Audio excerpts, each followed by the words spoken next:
Welcome to AHG Connects, where voices, information, and resources are empowered intentionally.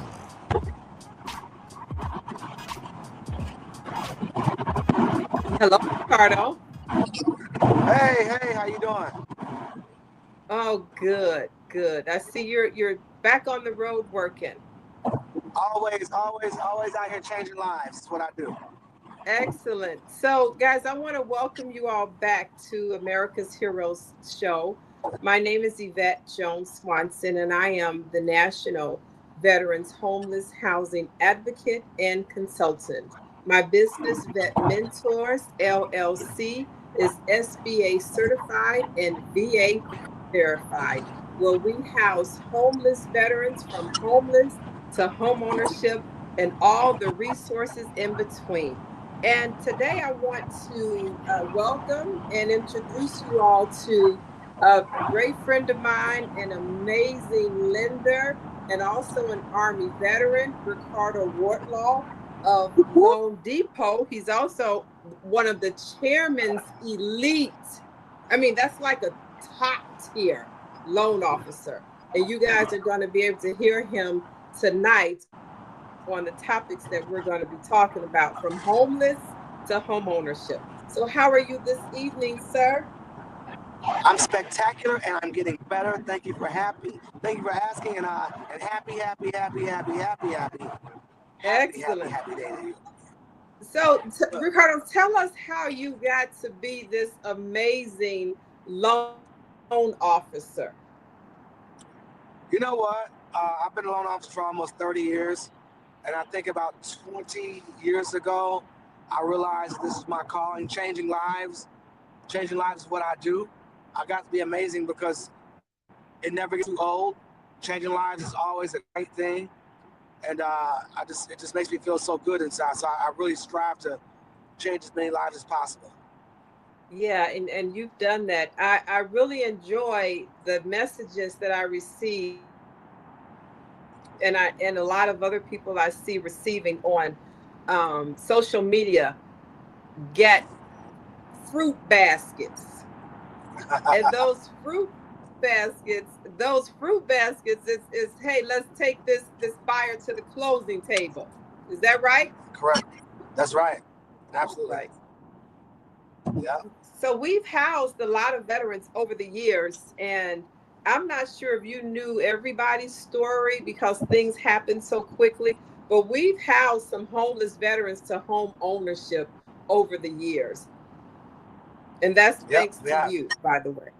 Mm-hmm. Thank you. So tell us, if a veteran is homeless or living with their children or not in the place where they really want to be, how can they get the notion at least to pick up the phone and call you or email you? What would you do to help them get a house? Well, first and foremost, First and foremost, not just a house, but possibly even a multi-unit building, right? So we could teach them generational wealth as well. I would start by sending them my link, because that's the very first thing I do. My link is basically an application, and it paints a picture of where they are, and it allows me to help them get to where they want to be. So once I get the application, I can see what's needed in order to get them approved. Now, one good thing about veterans is that they can actually get approved with a very, very low credit score if need be. In addition, veterans do not need money down. Do not need any money down. So that makes it even easier for them to be able to get into a property. Well, that's even better. Mm-hmm. Yeah, no money down all day. So listen to this. And I said, and I invited him to come on the show just, to watch. But I got a message a couple of days ago from the VA. So VA is always sending the most hardest to house veterans my way. So I called them today. This is a husband and wife. He's an Army veteran, and She's a retired school teacher. So together their income is over $10,000 a month. However, they have questionable credit. They are, I'm going to say they're in the category of homeless because they don't have a lease and they don't have a deed. So I was going to send them over to you to get to look at where they are now and introduce to them a 4-unit because their 35-year-old son is helping to take care of them since they're up in age. So we did talk about that 4-unit. So let's walk through, just in case he's listening, let's walk through that purchase. If they have the credit where they're supposed to be right now. So essentially, again, they'll do my application. I'll qualify them. And then it's actually easier to get qualified for a multi-unit than it is for a single family. And the reason is because I get to use 75% of the projected rental income from each unit, except for the unit they're going to occupy, to help them qualify for more. So essentially, if I can get them approved for, say, a $200,000 house, I can probably get them approved for almost a $400,000 4-unit. Mm-hmm. Because of the extra rental income I get to use to get them qualified. That's powerful. Now let's talk about the tax exemption because he is 100% service-connected, disabled veteran, and I know there are some tax exemptions that will be that's a benefit to him. So let's talk about that in terms of it being a 4 units. Okay, doesn't matter how many units it is. If you're 70% service connected or more, you do not pay any real estate taxes at all on your property. 0. It could be $1 million in real estate taxes and you don't pay $1 if you're 70% or more service connected. So let me get this straight. You said a veteran, he's 100% service connected. They like the idea of a 4-unit. 75% of the projected rents will go towards their income. On his income, and there's no money down. That's correct. That is 3,000% correct. Okay. So, and I also understand that there's sometimes can use grants. Are you apprised? There's no need for a grant for a veteran because they don't have any money down. They don't have to put anything down at all. Okay. Like they don't have to put anything down, so they don't need any extra money if they haven't put nothing down. Okay. Now, what about closing costs? Well, typically, as long as my my realtor will get them, 2% in closing cost credit, we'll cover the rest of it on our end. That's powerful because that's additional monies that they would not have to come up with. Correct. Most of my veterans get money back at the closing table. Mm-hmm. I am aware. And how does that happen? Most of them do not end up bringing. Well, because of the no money down plus the seller credits and the credits that we give, it eliminates any closing costs, and they typically get money back. Mm-hmm. Especially like their earnest money that they put up, the $1,000 that they put up initially, they typically get that back, if not more. All right, that's good to hear, and I'm sure this live will be shared a lot because this is information that veteran buyers definitely need to know about the benefits that you all have as a veteran, especially as a veteran who's between 70 to 100%. You heard Ricardo, no money down. Yeah. Oh yeah, it's a beautiful thing. And the thing is this: a lot of our veterans don't realize they have this opportunity. So they're renting without knowing, and knowing is more than half the battle. Yes. Yes. So we want to educate as many people as possible, especially our veterans, namely, on the benefit, because the VA loan, the veterans loan, is the best loan available, hands down. Mm-hmm. Hands down. Now, one thing a lot of people don't know is that for veterans, the only people that can go on a veterans loan is a veteran or a spouse. Another veteran or a spouse. No sons, no daughters, No one else can go on that loan but another veteran or a spouse. Well, that's good very to important to know. That's good to know. So now let's move right along, because this is a subject that you and I have been tossing around for quite some time, and you and I both have offspring in college. So we want to know, if our children aren't coming back home after they graduate from the university, how can they buy real estate? So they can graduate from a university, from a 2-year college, from a trade school, any type of school.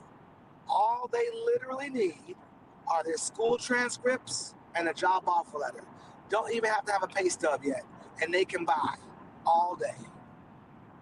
For sure. And for them, if you're not a veteran, we have a no down payment program, right? As long as you have a 600 credit score, we have a no down payment program where you as well can buy a single family, 2-flat, 3-flat, or 4-flat with no down payment.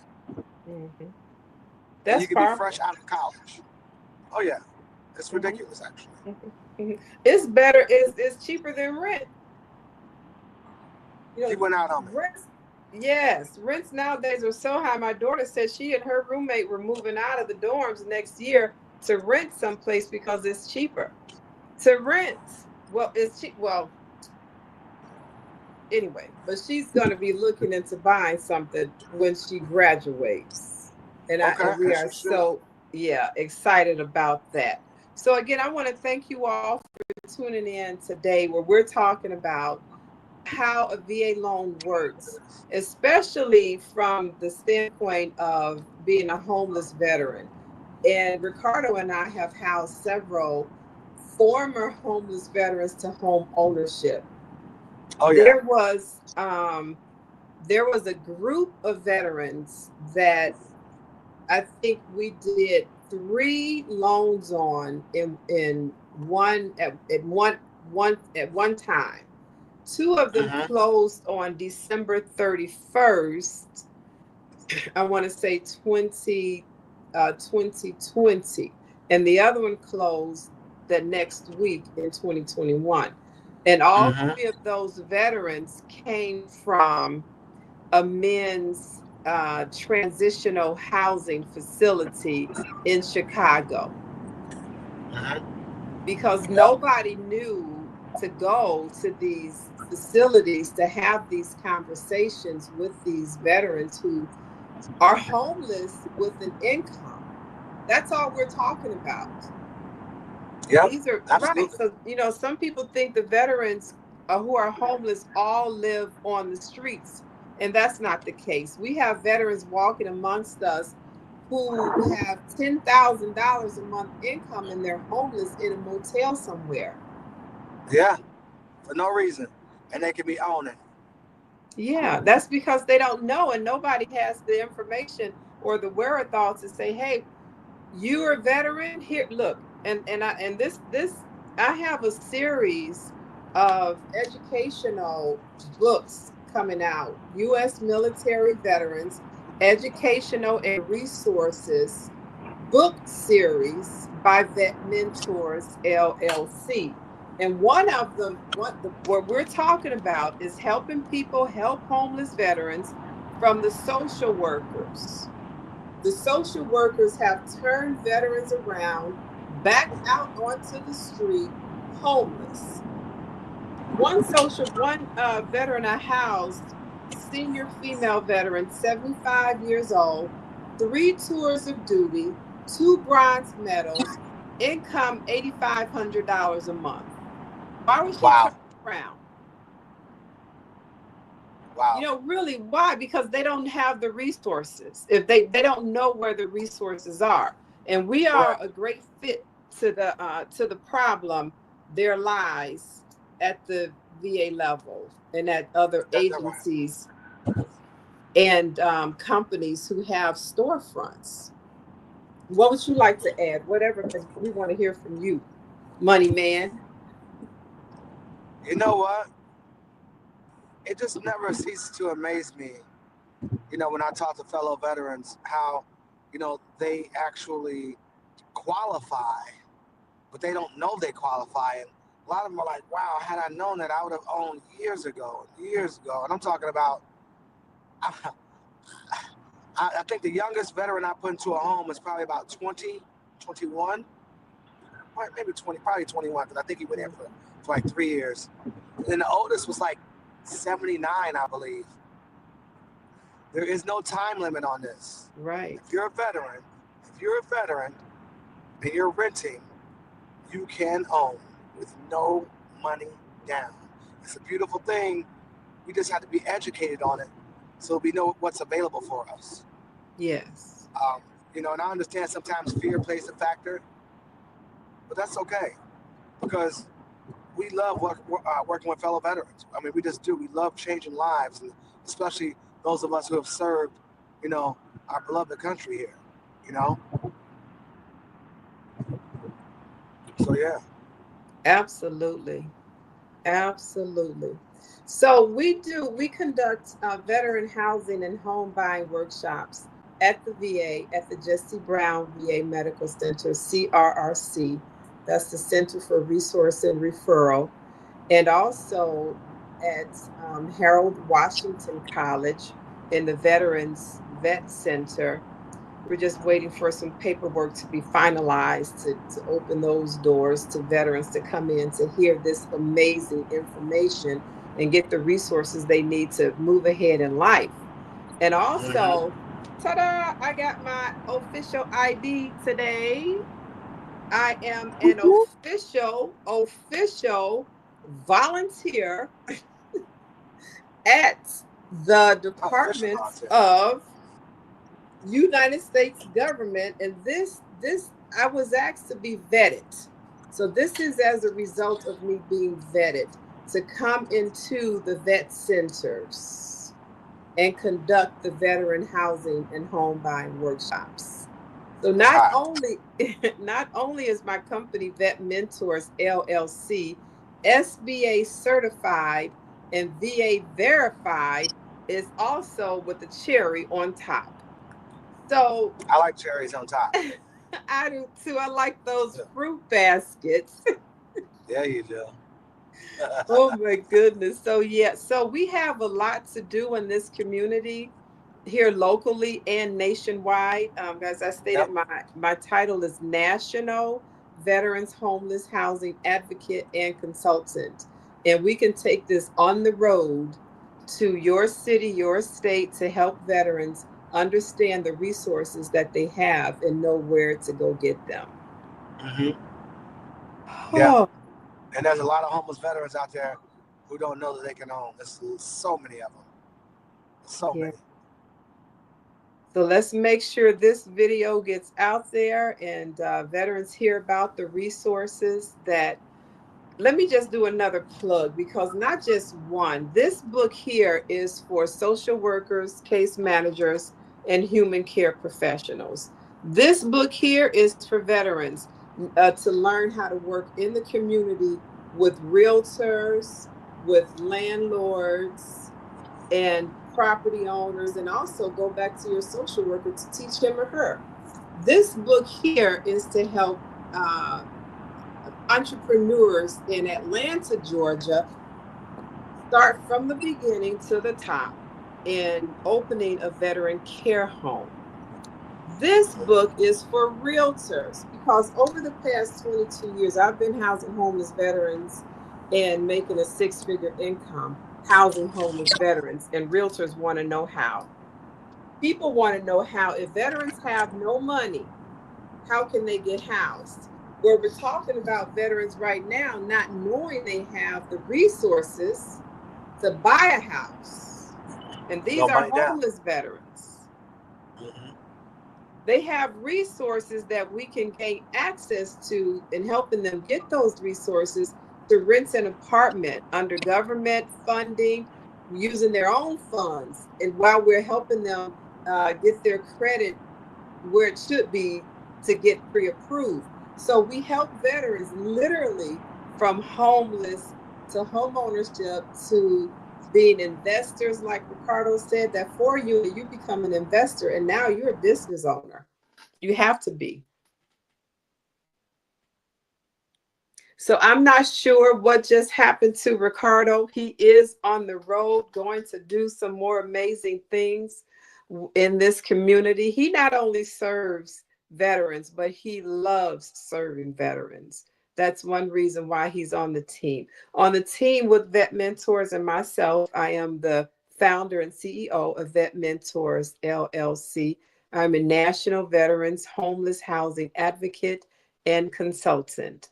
I help individual veterans, cities, municipalities, the state, the federal government in organizing ways to house homeless veterans. If I can house 5,000 homeless veterans with the plans that I create, I can teach you to use those same plans and house a multitude of veterans in your area. All it takes are just simple steps, but everybody has to be on board. I am a realtor. I'm a realtor with Real People Realty, and I have been a realtor for the past 26 years. I've been serving in the veteran community for 22 years. I was my first homeless veteran to be housed. I housed myself. I would go to the VA as a homeless, battered, and abused wife of another veteran. My ex-husband was Marine and I was the ex-Army, and I was running away for safety, go to the VA, and the VA would send me right out because there were no resources. Nobody knew how to service me. So I'm a homeless veteran several times, running away to be in a safe place. And I could never find those services or resources at the VA. So that's why I'm here actually since 1996. 1993 is when I first housed myself, and 22 years of housing homeless veterans, and the door just keeps going around and around. I think we have a question here. Internet is not stable. Oh. All right. So, wow, it has been a roller coaster of learning and a roller coaster of just life itself, period. The life of a homeless veteran is not one to be taken lightly. However, I do want to give you a silver lining, because there are resources, and all of these publications that are coming out in my series have the resources that you will need as a veteran, that you will need as a social worker, case manager, or human care professional, that you will need as a person in the community who wants to own and operate a veteran care home. So this last year, 2024, I was getting, hey, Ricardo, you're back. But let me finish this Yep. one thing. I was getting so many requests for resources from Hawaii, from Columbia, South Carolina, from Fayetteville, North Carolina, from all over the place. So I'm going to gather all of those resources and put them in a resource, in an educational and resource in my book series. So that's the next one that's going to come up. Welcome back. We lost you for a moment. Any final words before we end this broadcast for the evening? I just want I want everybody to know, especially veterans, to know that no one can stop you but you. And if you have the will to want to own, we will find a way to get you a home. That's what we do. We change lives. So please, don't let fear stop you. Fear is normal. It's normal. You should be a little bit fearful of something you've never done before, but keep in mind, people are doing it all the time, every single day, and we can show you the way. Yes. Yep. Yeah. And that's why I like telling people that I house homeless veterans from homeless to home ownership. Read between the lines. How do you think you get there if you're a homeless veteran? You got to start somewhere, and we take you to that home ownership. It feels amazing. It is amazing work. Yep, sure is. I'm glad you said changing lives. I'm like, oh, my motorcycle name is Life Changer. When they were asking me, what do you want your name to be? I'm like, please. I just changed my life going through a heart attack, COVID-19, pneumonia, near-death experience, and a stroke. I said, I'm a life changer, baby. That's my name. So you're changing lives over there. I'm life changing over here. And together we're doing it. That's a good thing. I love it. Gotta love it. So do I. Gotta love so it. do Gotta I. love it. It never gets old. I'll tell you that much. It really doesn't. No, it Everything doesn't. is, it's always a new something, a new plan, and there's no one or two home ownerships the same.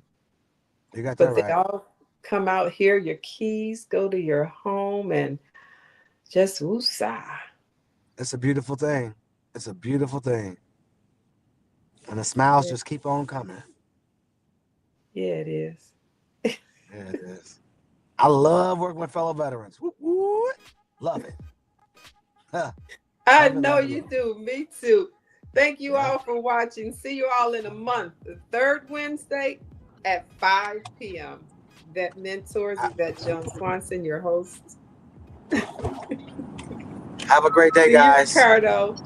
All right, I'll talk to you soon. Have a beautiful day. Welcome to AHG Connects, where voices, information, and resources are empowered intentionally.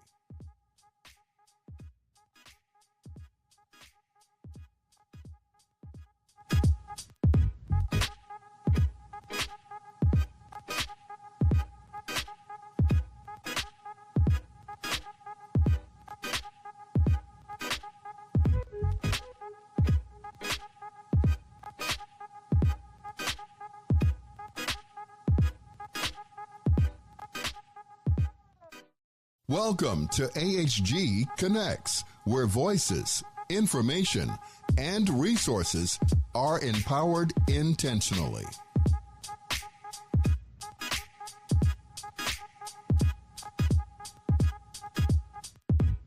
Market, advertise, and sponsor your business with Vietnam veteran Cliff Kelly and America's Heroes Group, where information and resources are intentionally disseminated via radio, print, and social media. Call our office for more details at 312-803-2618.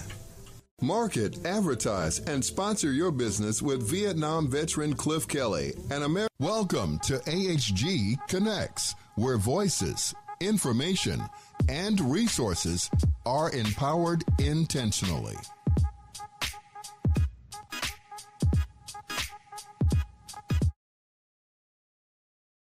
I'm Ken Jennings. All of us here at Jeopardy want to thank you for your service to our nation. We truly honor and appreciate you, and what's more, we're looking for contestants like you to play on our show.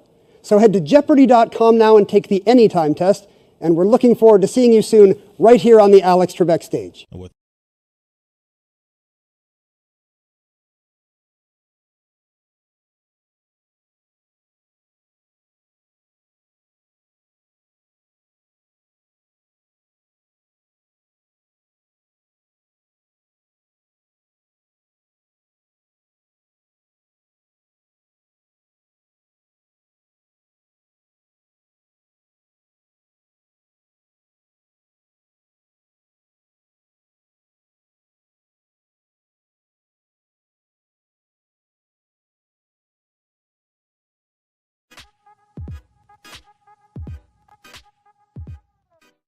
Welcome to AHG Connects, where voices, information, and resources are empowered intentionally.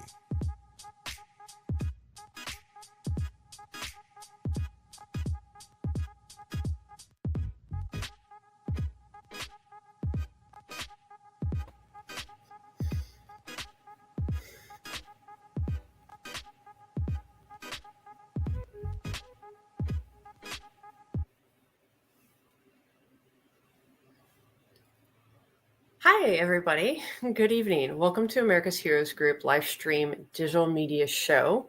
I'm your host, Stephanie Kalota, and I am here as also a AHG correspondent, and we will be discussing merit and DEI when both exemplary performances are based on exemplify performances based on excellence. So This comes from the news reports that have came out that the Army has pulled out of recruiting at a very prestigious, known Black engineer conference that's basically that's centers around awarding amazing engineers and mostly Black, but because that's the original basis for the conference and the organization. But it's since been renamed as Becoming Everything You Are. So it's more inclusive for all engineers but spotlighting minorities. And the military recently announced that they will pull their recruitment plans from being there at the conference. And that raised a whole lot of issues on what has already been going through with the military, DOD, against DEI,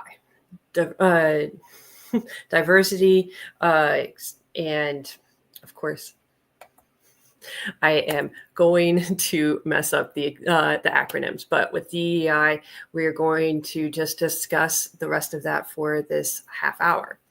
First off, let's go through with recruiting with military. Now, recruitment in the military has been a long discussed issue, especially since 2013. In a report from military.com in 2024 in June, since 2013, male enlistments have dropped 35%, going from 58,000 men enlisting in 2013 to 37,700 in 2023, according to service data. Meanwhile, female recruitment has hovered around 10,000 recruits each year. That has remained the same. And the Army fell 10,000 soldiers short of its goal of bringing in 65,000 new active duty troops for 2023. In 2022, it missed its goal of 60,000 soldiers by 15,000. So those shortfalls were consistent with the decline in recruiting among men. Now, so from that report, the military had reduced its goal to 55,000 for new recruits for 2024. And since then, in the news, they've actually released that majority of the services have actually met. The Army has, everyone but the Navy, just barely. So it's pretty amazing. It's pretty good. But the thing is that this recruitment could be a sign of things. So we actually have been having a surge in recruitment in the past year. Recruitment for women has remained the same. The men has gone down. And then pretty much what has also been going on is that they found a sharp drop in the mid-2010s of men's participation in the workforce for education in the military service. Some experts call it the national crisis of masculinity with complex causes. And it's been known to go past military recruitment. And it has to do with social change. And so this has really affected this upcoming generation for recruiting for the military. So there's a lot of complex problems coming in that's complicating this. And the military, the Army, dropping the recruitment plans from this awards conference could be just another thing that can make things complicated in the future. So that's the reason why I'm going into the past a little bit. So the thing is that in the past, so nearly 10,000 women signed up for active duty for 2024, and it was actually 18% jump from the previous year, while the male recruitment increased by just 8%, the data showed. And so the hike still continues to show that there's still a struggle with recruiting men. So recruiting engineers that's dearly needed for the military is very good. And engineering field is typically a male-dominated workforce. There are women in there. It's slowly increasing, but it is mostly men. Also, speaking from experience, I used to work for the Army Reserve Corps of Engineers. So I've worked for both of the commands. So yeah, it's mostly men. There are a few amount of women there. And one of the things that also is quite interesting is that the military had also dropped its outreach for also a girls' school that came out around the same time that the military said that they wouldn't be going to the Black Engineers Conference. This one is with the Women's Preparatory School in South Carolina, a very prestigious private school. And what they have every year since 2017, started during the Trump administration, the first one, the Army Corps of Engineers actually participated in Ashley Hall's annual Introduce a Girl to Engineering Day to help include and really encourage more women into the workforce for STEM. And having the military part of it is quite interesting and quite really exciting, because if you guys haven't seen what the Army Corps of Engineers does in the military, please look it up. It is so interesting and so cool, because it's everything from planning on making a road to clearing theater of operations, even before the infantry goes through, because they make sure that there's no booby traps, bombs, what have you. They also will handle bridges and building things, and then also geospatial things. It's so very interesting. And so it's so many different things that women, Black people, and other minorities can really benefit from, because once they have this training, that betters them, and then they can also go into the civilian workforce and really do well into this country. So it's quite interesting on how these things happen. So now, removing DEI and other aspects of it, will that actually promote a meritocracy? Or, they've also said meritocracy a few times. So what is a meritocracy or merit-based institution? A meritocracy is a government or the holding power by the people, selected by the basis of their ability, not who they know, not, who they're related to. It's based off of their skills and their experiences alone. I will withhold my judgment, but wanting to say that it's a meritocracy, so that way you can basically say that the best people will get the jobs to do the best stuff for this country. That's how it is. We're waiting to see on how this new system of meritocracy will really affect the military in the replace of DEI. We haven't seen much yet. We haven't seen many recruiting goals. What we have seen on other things is actually restrictions on certain things. Like,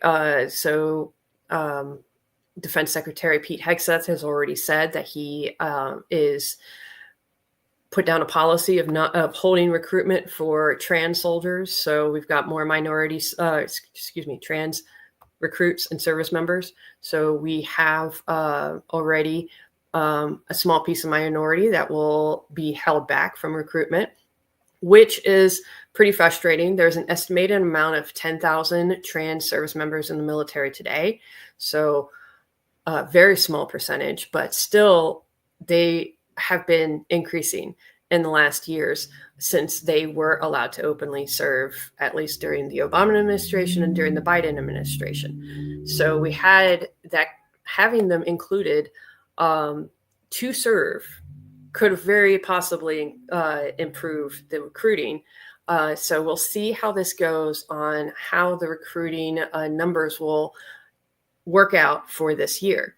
There's already been a whole lot of good news since the election, since November, on recruiting, but it was already on an uptick and included in the last fiscal year. So it's something to really look at and watch. But there's been a lot of reactions on these, on the cancellation for the Black engineers. So let me at least speak on for a article by the Root. It is titled "Blacks Need Not Apply: Why the U.S. Military Abandoned Recruiting Efforts at Black Engineering Event." So that one is really setting out a signal out to the Black community that they shouldn't apply because they're not recruiting at this event. That's probably going to affect a lot of people, and especially a lot of engineers that will be recognized that weekend that probably would have done very great and meaningful things for the military that they will be missing out on. In the last conference alone, they recruited 300 people, which actually for 300 engineers is a really huge number. Based off of what I've seen and used to work for, at least in the Army Corps of Army Reserve Corps for the reserve engineers on that side. That is a really amazing number to recruit 300 that were there for a conference to be recognized and part of a lot of really great things, and ideally merit-based. So missing out on that 300 to me would have been a very hard number to try to miss out on for the next year. And we'll see how that goes in the next couple of years, because that recruitment from them would have meant that they would be going into the military and start training within the next year.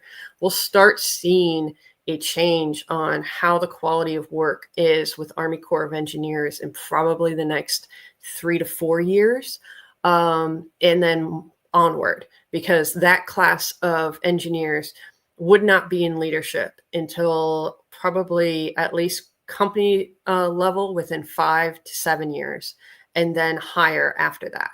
So we won't see a big quality in change of leadership for that long time. So it would not be very immediate. Of course, we'll see the immediate change when it comes to recruitments on just the numbers alone each year. We won't see it until we get into the nitty-gritty of them getting into leadership. And because leadership can still instill and mentor and make sure that quality of work still works out great. So we won't really know until this next class becomes part of the leadership, and you can really see how the quality affects everything. So it's going to take a bit to actually see a change and see a reaction. So I just wanted to remind everybody to just be mindful, try to remember this in the coming years, because it's not going to be something that we're going to see very immediately. So with this, let's go over to the Atlanta Black Star. They've also said something similar. There's also been a interesting take from the military.com, who a unnamed Army general had actually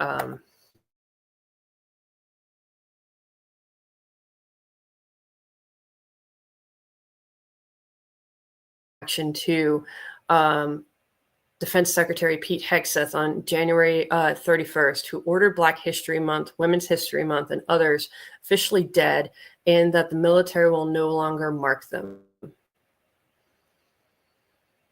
So that's just one more thing that's going to be changing with the military, to really be going in and seeing how this will affect the quality of work and quality of life of our service members right now, on how this will affect them and for recruiting in the future.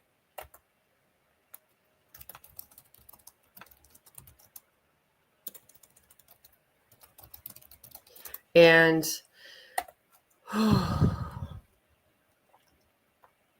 so we'll see how this going through and how this is going to be affecting things.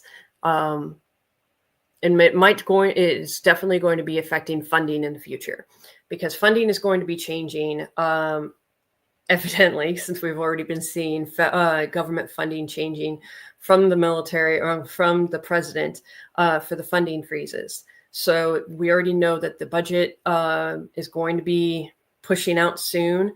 They've already requested an increase on the national debt to $4 trillion. And there are already announcing cuts in federal employees firing and resignations and things like that. But where is the money going to be increasing at? So that is likely going to also be in the military. There has been an increase of the military funding under the Trump administration. In the first term, there's likely going to be an increase there. Where is that going to be taking place? Well, to try to offset any decrease in recruiting, they're going to try to offset it by enticing people to come by bonuses instead of merit-based. So we're probably going to see more bonuses to be offered, more benefits, probably student loan repayment. Well, that is obviously out there. So other things as well added to the contracts, like tuition assistance as you're in, and some other offset deals could also be added to the contracts into the funding. We'll see how that goes and how that funding will be added to it. There has been talk about using a lot of the funding to get new equipment, which would be really great because there are certain parts of the military that still have equipment that are still from the 70s and 60s. So there are a lot of things that needs to be replaced and also revamped and also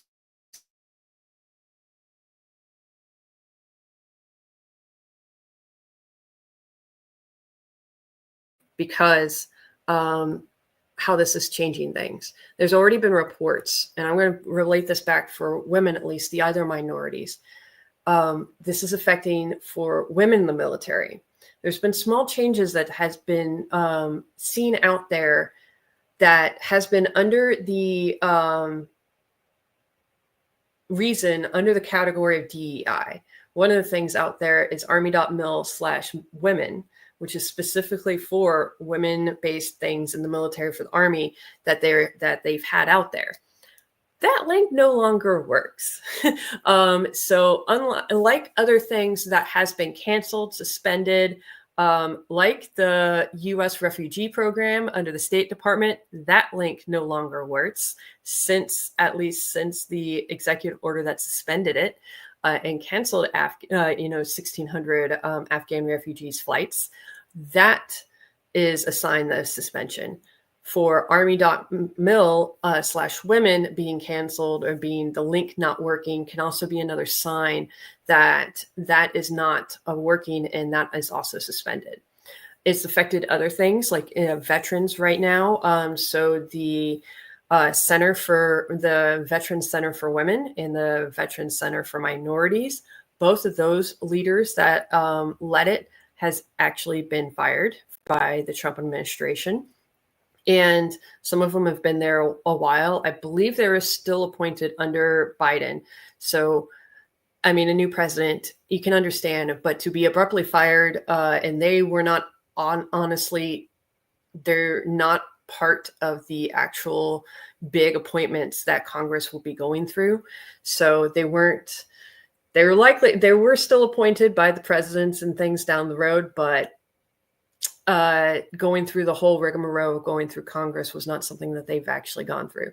So that part can be a big sign of what is to come and possibly a dismantling of those two centers for the VA, which is quite upsetting because those two centers can really highlight what is going on for veterans. And honestly, I mean, what military minorities and women had gone through, and now they experience as veterans, it reflects with both. The Veterans Center for Women really highlighted a lot of things like breast cancer, how the occurrence of it happens younger or increased by increased compared to civilian women.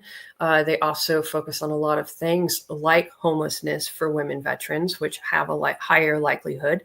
They also have the other complication of having children with them, dependents, because women veterans are more likely to be single parents and have more than one child. That makes things difficult, especially when it becomes a homeless situation.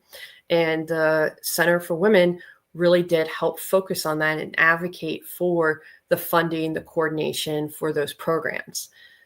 So having the leadership fired, and the last I know and the last I checked, their websites still work and their phones still work, but we'll see how this goes, because that is the beginning of dismantling other organizations under the guise of DEI. Now, would this actually make things better for minorities, or would it make things better for the whole? We'll likely have to see. This is something that has not been actually studied that far and that in depth to see the comparison of with DEI to today and to without DEI. The problem with that is that if we try to compare it to the past, there's no control to see what today would be like if we didn't have DEI. It would be very difficult to see how this goes without it, without actually having to test it out. So for those out there that are experiencing these things, please say something when you see something, talk about it when you see it, and also try to bring it up as much as possible. Advocate for yourselves. And be mindful of what is going on and what actually has been influencing one to the other. For those minorities that still think about, becoming recruited, because signing up for the military, still sign up, still join, still do it. It is very important to better yourself and do it for whatever reasons you have to join the military in the first place. I'm not discouraging anyone from joining the military. It was a very amazing thing to be happening to someone in their life because of the benefits that you have, the experiences you have. I only really encourage people to advocate for themselves and try to learn as much as possible and say something when you see something. I know it's so simple to say, but it's very hard to do when you're living in it. These things that are happening right now is unfortunate and very discouraging. And I hope it doesn't discourage people from actually trying to better their lives by joining the military. As I'm scrolling through, I'm still looking through and through my notes, and I found another instance where the Maryland National Guard has also canceled a planned flyover February 22nd for an event celebrating the Frederick Douglass, one of the most important Black civil rights advocates of the 19th century. And then the Army Band canceled a concert at George Mason University in Virginia, and it was set to play music by Janelle Monáe. So it's more things that could be going out there that can be very frustrating out there for a lot of people that are part of these minorities. Please keep advocating for yourselves and going through and trying to push through. Don't let this discourage you, and don't let the bad guys get you down, is what my mentor used to say to me. Okay. Hopefully my internet's doing okay now. I do not know what's going on because it was working just great beforehand. I apologize now. So these things that's been going on, please be mindful and see how this goes. There are other events that still seem to be scheduled for like Black History Month at the White House. There are still other events that should be happening around, and we'll see how this goes. I actually have not seen any mention of Pride Month for military bases because they usually celebrate that in June every year. We will see. I have seen reports that the VA has been removing anything that has to do with LGBTQ signage, flags, icons, things like that. So it's likely that will be erased as well and removed off the calendars. Oh, man. And we'll see how this will affect our veterans and our military when it comes through, and see if that actually makes them feel more equal to the rest of the community, or will it make them feel less than? Please report that when you guys see that, and if it does come out. if you guys feel that, please say something when you see that. And we'll likely have more to report as these months go on. And that we will and then that will keep going as we are working through. I apologize, my cat. Okay. All right. As we're closing out for this one, for this, my little session, excuse me, I would like to at least highlight some things that's been happening that's been really great for our minorities lately in the military in the last couple of years. They've been upgrading the hair standards, which a lot of people don't think is very big. But for women, the hair standards can mean that you have a migraine by the end of the day or you don't. Other things that's happened for some minorities, an indigenous person was actually able to grow his hair out. That is part of his religion, and he was able to get that approved. So we are still seeing progression and help for those people out there that are different from others, from the majority, and we can see some improvement for them. I like to thank you for spending your time with me today. I will be back later tonight, and I hope that you guys have a great time with the rest of the show, and I will see you back in 1 hour. Thank you very much. Bye-bye.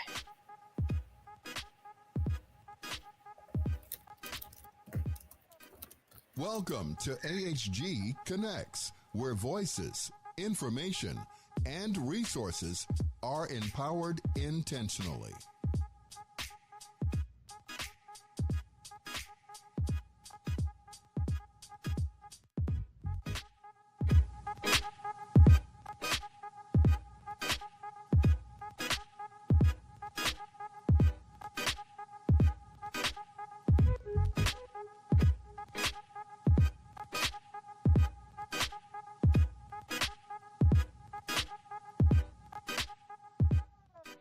Welcome to AHG Connects, where voices, information, and resources are empowered intentionally. Market, advertise, and sponsor your business with Vietnam veteran Cliff Kelly and America's Heroes Group, where information and resources are intentionally disseminated via radio, print, and social media. Call our office for more details at 312-803-2618. I'm Ken Jennings. All of us here at Jeopardy want to thank you for your service to our nation. We truly honor and appreciate you, and what's more, we're looking for contestants like you to play on our show. So head to Jeopardy.com now and take the Anytime test, and we're looking forward to seeing you soon right here on the Alex Trebek stage.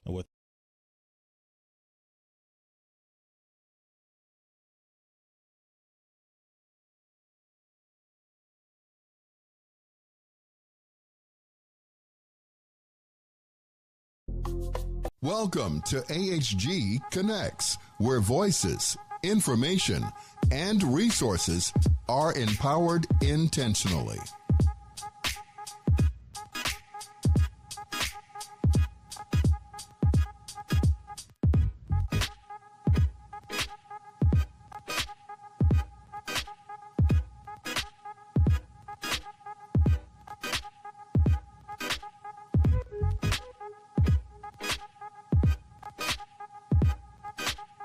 Welcome to America's Heroes Group. My name is Stephanie Kalota. I'll be here as your host. And here now I am interviewing Miss Keisha Jackson. She is a retired Air Force and Army caregiver champion after being a primary caregiver for her mother who had stage 4 inoperable lung cancer and a brother who fell and was placed on life support for 6 months.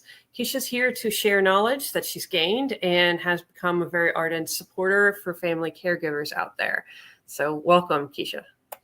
Hi, Stephanie. Good to see you. Hi, good to see you too. Forgive my cat, y'all, everybody out there, and Keisha. My cat's been in a mood, so she might be around butting her head and getting involved in the interview as well. So no problem. That just means she wants mommy. She wants mommy time. That's all. Yeah. She loves it when I'm on this chair, and so it's just the lovely place where I also tend to record this. So it's okay. So Keisha, what would you like to talk about today? Yeah, today the topic that I want to talk about is something that I've kind of intentionally avoided, about programs that are out there for to pay family caregivers, and not to avoid it from the perspective that it's not a great topic to talk about, but because the main thing is that every state is different. And so if you say something and then that becomes almost the gospel for the caregivers, for maybe if I say something about Ohio, and it will be not the same for Florida. And so I want us to talk very, generally about some programs that are out there, maybe some experiences or different things like that. And maybe there is something in the dialogue that we have today that can help caregivers, regardless of where they're located, to be able to find some information that can help them maybe get paid. That makes a whole lot of sense because, when I was looking up about, paying for caregivers and all of these things, and I saw that Medicaid can do that, but states operate their own things with Medicaid, except states have like the base minimum of what their rules must be. There she is. And the base minimum of what their rules should be, and then they can do whatever they want after that. Yeah, and that's why I was saying it's such a topic. So what I would recommend for anyone, regardless of whether your state that you're in, if you're looking in possibility, if you qualify or already on or receiving Medicaid, to go to the Medicaid, I think it's medicaid.gov website, and put in your state, and to be able to find specific information, the eligibility requirements, if there's a waiver that's required, who could get paid. All of those different things are a part of that. And we know that with some states, they may require you to get certified. Some may require you to get training. We know husbands or wives may not be able to be paid through Medicaid. So it's just all of these different things. They may do background checks. So again, I recommend finding out specifically through your state what is out there in terms of Medicaid that can help you. Yeah. Background checks makes a whole lot of sense. Makes a whole lot of sense because I used to be I used to be a sexual assault response coordinator, and there's specific rules on what laws applies to that. If you have any convictions, any criminal background, you can't do anything to do with those type of jobs. And I can see how, because there is a vulnerability for senior citizens when they're older. And so having somebody as a caregiver, having a background check on them, especially if they're not family, that makes a whole lot of sense to make sure that they're not being taken advantage of. Yeah, even if they are family, it's so important to get the background checks, because if you need that for the job. But a few months ago, Sean and we were talking about should video cameras be in nursing homes and assisted living and different things like that. And one of the things I had found out, that a nephew was actually going into a nursing home and closing the door. And I won't go any further, but what he was doing to his aunt. But so background checks can be very good, and background checks, it can help you for something else, other things as well. So I'm definitely a supporter of doing the background checks. And if you don't have anything to hide, it won't be any problem for you. Right? Yeah. That's very true. I'm a very ardent, big fan of true crime and crime junkie stuff. So it's always very important to be weird, stay alive, ask questions. And that way you can pretty much stay alive on any situations that happens, and you never truly know somebody. And that can happen a lot. So that makes a whole lot of sense. One of the things I did want to add on when you were talking about the Medicaid is for the elderly, and I would recommend talking to an elder lawyer as well when it comes to this. I think that's very, very important to make sure that you do that. Because in addition, if you're talking about getting paid, and again, they're looking at the finances of the person that's being cared for, or some people call it the caree, and you want to make sure, because the government may do that 5-year look back, right? And if you're trying to get that person to say 2,000 and under, if that is the required amount that that person needs to be under, there may be a certain way that you need to get that person to that dollar amount so that they would be able to be eligible or considered to be a Medicaid recipient for a loved one to become their paid caregiver. Yeah, that makes a whole lot of sense. And yeah, those kind of things can be really important when it comes to Medicaid. I mean, similar dollar amounts I'm used to seeing when it comes to VA disability, because, you know, if you make a certain dollar amount, you can't get certain benefits like individual unemployability unless you make certain exceptions in there. So it's all of these little finite details that you got to know to be able to negotiate the different aspects of these rules. I know with that, because I have someone in my family that's in a situation right now where they're not necessarily looking for someone in the family or someone else to be a paid caregiver, but it's a part of that process of that Medicaid waiver application that they're going through. And one of the things that they're doing is looking at the financial status of the individual. And then the other thing that they're looking at the doing like a medical assessment of that individual to see if their ADLs, you know, if they need assistance with feeding or bathing or transportation, and all of those different things will be a part of the process that will go into that. Oh, ADLs. I know this acronym, but for those out there, what are ADLs? Assistance in daily living. Yeah. Thank you. I'm sorry.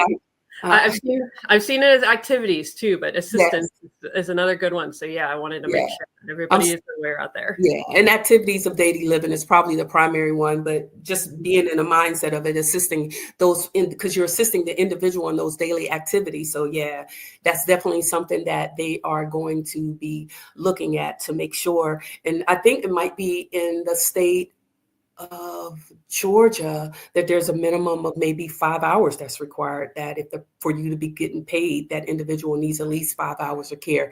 But again, I don't want to get into state specifics because I could be wrong. Things could have changed. And so I don't want to speak out of a turn in those particular area. That makes a whole lot of sense. So you mentioned elder lawyers. So what do you recommend? Do you see how to find an elder lawyer? What should you look out for when you are thinking about employing one? What type of situations would be best for employing one? Yeah, I'm going to take an easy way out because there's actually a elder care attorney website that's really, really good that recommends it. But I do not have it and I do not know it right now. But I can go back to what I always say, seems like every time we're on, to reach out to your local area agency on aging. And if you do that, they should have a list of resources. They are so tuned in, even with this topic, to maybe help you with the Medicaid. And so I would definitely reach out to them to be able to find a good elder lawyer. But one of the things that we talked about last month, is also helpful. If you're on those social media, your Facebook groups, or reach out to there and access there a recommendation of someone that they could refer you to that can be a good resource for you as well. Yep. Reddit. I'm a big Redditor, and sometimes you can get some really good information. Sometimes you can't, but it helps you get someplace and reach out to other people that you probably would have never been able to talk to before. Yeah. So Reddit's a good access place for me that I recommend for people to go. Yeah, and I do want to add in there, so based off of that, the income that a person could actually receive in terms of if they're being paid through Medicaid is, again, that's going to be state specific. So one state, the range may be between $20, $25 an hour. Another state may be $13 to $17 an hour. So take that all into consideration. But another program is what you mentioned is the VA. right? Yeah. We always have to mention our VA. That's a good place. We know for our veterans in particular, they have aid in attendance, but the VA also has the Caregiver, the comprehensive program, and that may be an opportunity or area for a family member to get paid for paying for their loved one. I do not believe, I would have to get specifics. I don't think that's spouse specific like it is for Medicaid, but I think it may be the individual that you're caring for may have like a 70% disability or different things like that. But again, I'm taking myself the easy way out, and I would refer people to go to the VA Caregiver support website to be able to get specific information to even see if that is an opportunity for you as a family caregiver. I found it. I actually have it up just in case for this lovely interview. So yes, so you must be 18 years old. So there's 2 categories for family caregiver. So one of them must be true. One is really someone that's related. So the spouse, son, daughter, parent, step family member or extended family member of the veteran, or someone that just lives with the veteran full time. Or you're willing to live with the veteran full time, and then they can be designated as a family caregiver. Yeah. Now I'm not sure about the VA, but one of the things I did want to mention also with Medicaid, there is a possibility that they can come to your home and do assessments and ask you to fill out and complete a care log. So take that in consideration as well and see it as, because it really is. It is a job. Another program is the paid family, the leave program. So, most companies or a lot of companies or the government, they have the FMLA, but the paid family leave program is something that's different. And again, this would fall under your states. Right now, I think there may be like California, Colorado, Connecticut, New Hampshire, New Jersey. Those are some of the ones, Washington State, Washington, D.C., that have that program. And this program through the state, it actually pays you. So this is completely separate from FMLA. So that is something to check into. And it's making sure that you don't lose your job if you need to go back to your job, because a lot of people are stepping down from their employment to have to care for a loved one, and they're not getting paid for it, and they're putting a lot of work into it. But not only that, you're losing your health benefits, you're losing potentially your retirement benefits when all of this happens. So you want to look for these opportunities that can help to offset the cost of living for you and even for caring for your loved one as much as possible. Yes. And I remember because I used to be a federal employee, and through FMLA, they can also get on the leave donation program that I know of. So if they don't have any leave to use while they're using FMLA, so they can get it paid, because that's not promised to everyone depending on the state you're in, you can get that, and everybody can donate leave. So then they can actually get some pay from that too. I know I made sure a soldier of mine, reservist of mine, who just became a federal employee, and then she became pregnant. And so she needed to have the time off, and there wasn't paid maternity leave, and she didn't have enough paid leave built up for that. So I was able to get her on that donation leave program. It's not easy, but because there's a lot of hoops to jump through, but it is possible to get that done. And then you can donate your leave if you have enough built up, and you can spare some. A lot of people are very thankful for that program. Yeah, and that's good, because with FMLA, a lot of times, at least the ones that I'm familiar with, you can't get paid. You can take the time off, and it kind of holds that position in that place for you for maybe up to 12 weeks to be able to come back to work. But that's completely out of your pocket. That's really good. So for those states that have the paid family medical leave program, that is really good to be able to add, because that could be in addition to FMLA if you're not getting paid for that. Another thing that is out there is that everybody's not eligible to qualify for Medicaid.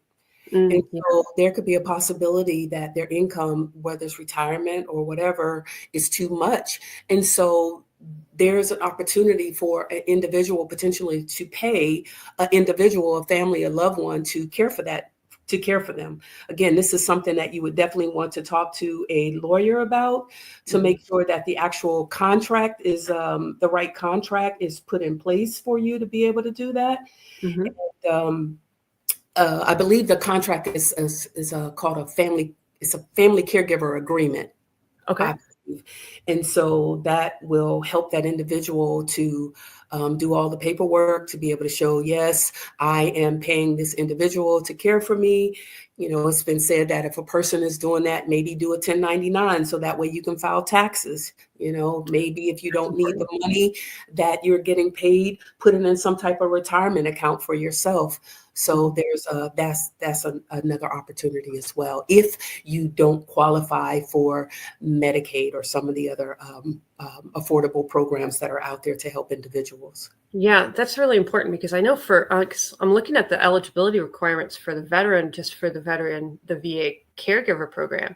So the veteran has to have an individual or combined rating of 70% or higher. And discharged from the U.S. military and has a date of medical discharge, and needs at least 6 months of continuous in-person personal care services, and also enrolled with the VA healthcare. I know for the 70%, that's a lot, because that's I know that's only a small group of all those that are collecting VA disability. I believe the most common ratings range between 30 and 50%. So 70% is a lot higher than, so that might be a little harder to get for some people. So, but then I highly recommend for people, because I mean, I used to do VA disability for a law firm, so I used to help with that. So, I mean, it's always really helpful if someone has a veteran in their family that's getting into that and they're not, getting to, and they're not at 70%, they can ask for a reevaluation of their ratings and try to get a higher one. To do that, they need to know where their rating should be on those conditions. So for those that need to know, that CFR 38, Code of Federal Regulations, FYI out there, for at least my expertise on that portion, you can look those things up, because you got to make sure that the veteran is showing the conditions, the way that their conditions are like on the medical conditions. They have to make sure to specify that to the doctors, so that way the doctors know what to rate them at. So if they tell the doctors when they're evaluating, hey, no, I'm fine, I can walk all right, and then they're not walking great at all. And so I know that, I believe that 70% rating is for the comprehensive assistant program, which is that's the one where the family member could get paid. And I know from that program, it can give you training, education, and resources.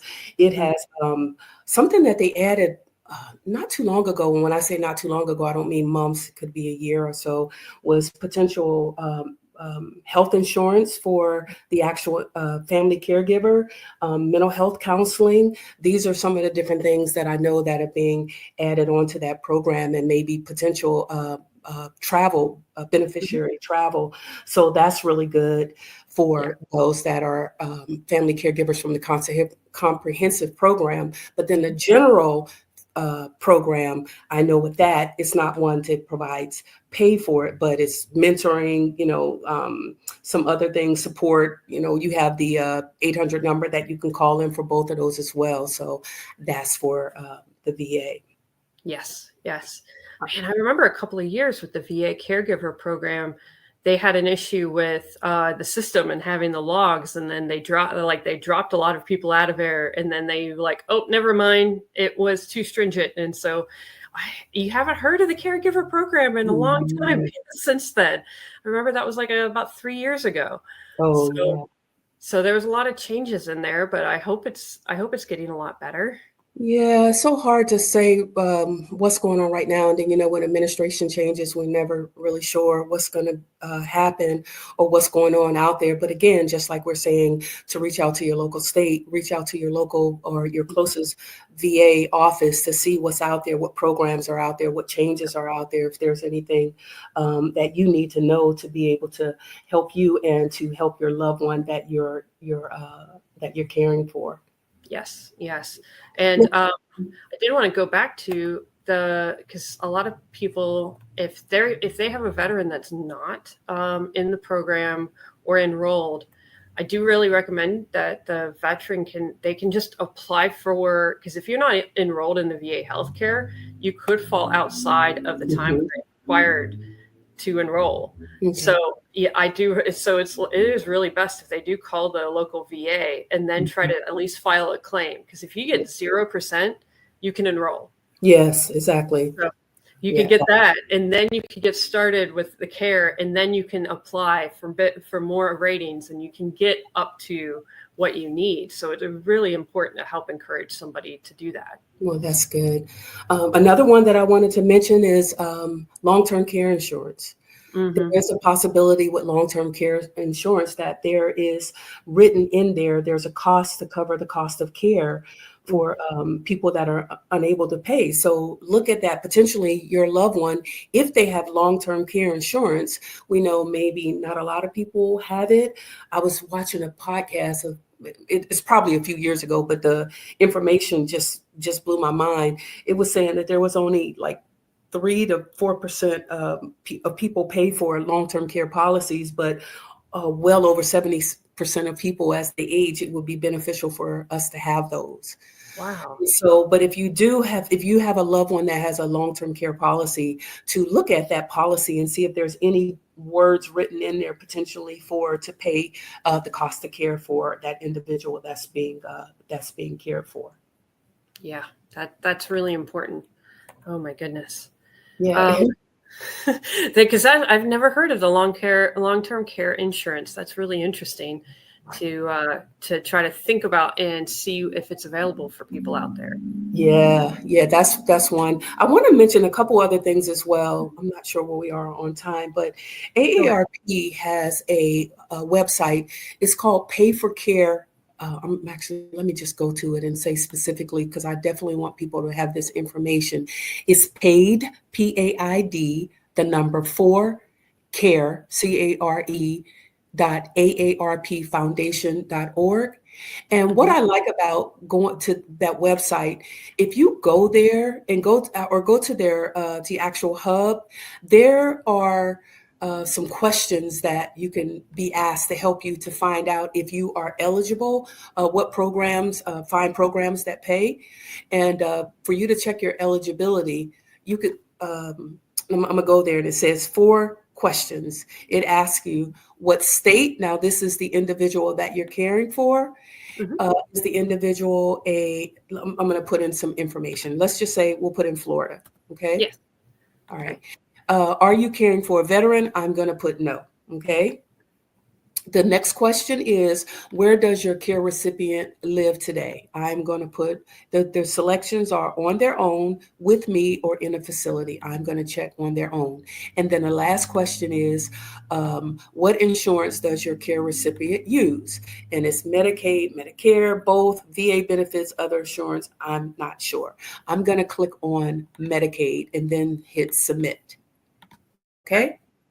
And when you do that, it will bring up for that state the programs that are available in that area. And the one that it brought up is called Consumer Directed Care Plus, CDC Plus.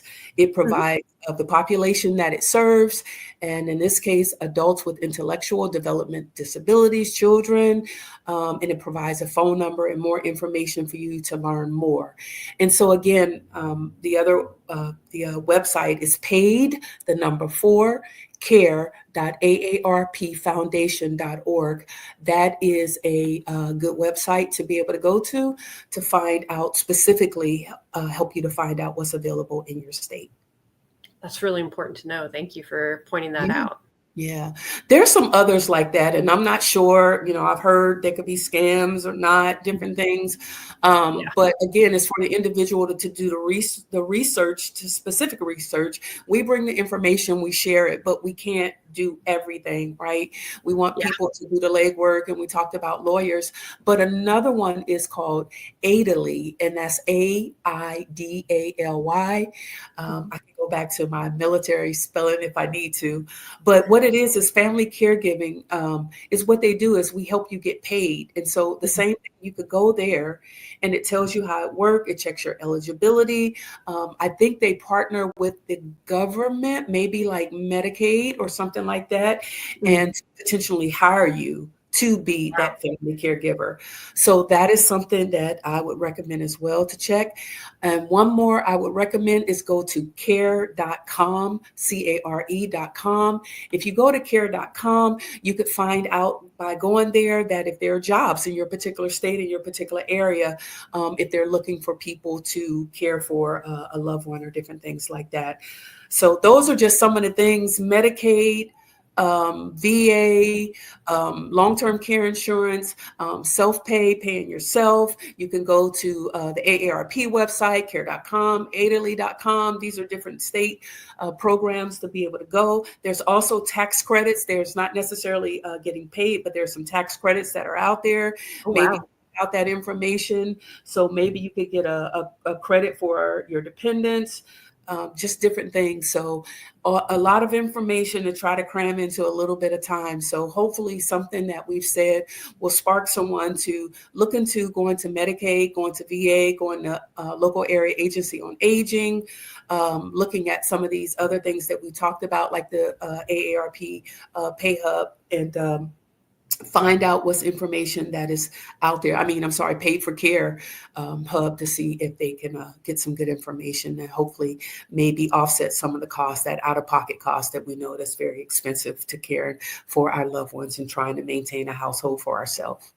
That's really great information. Thank you, Keisha. So that is it for now. And I'd like to say thank you for sharing this time with us with America's Heroes Group.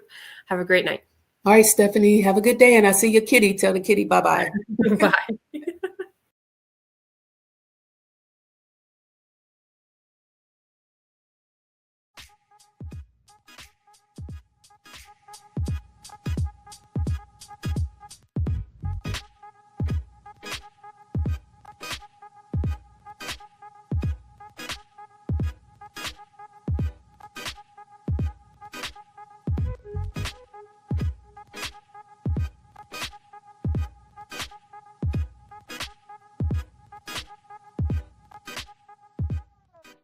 Welcome to AHG Connects, where voices, information, and resources are empowered intentionally.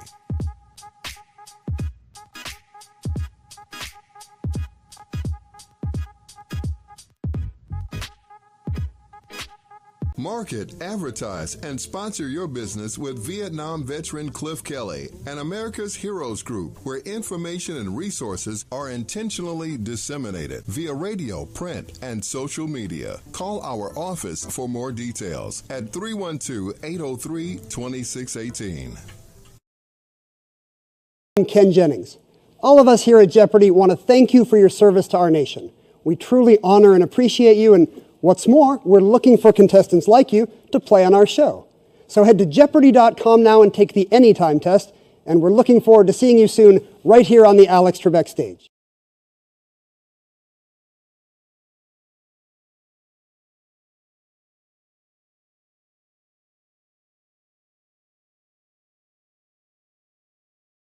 Connects, where voices, information, and resources are empowered intentionally.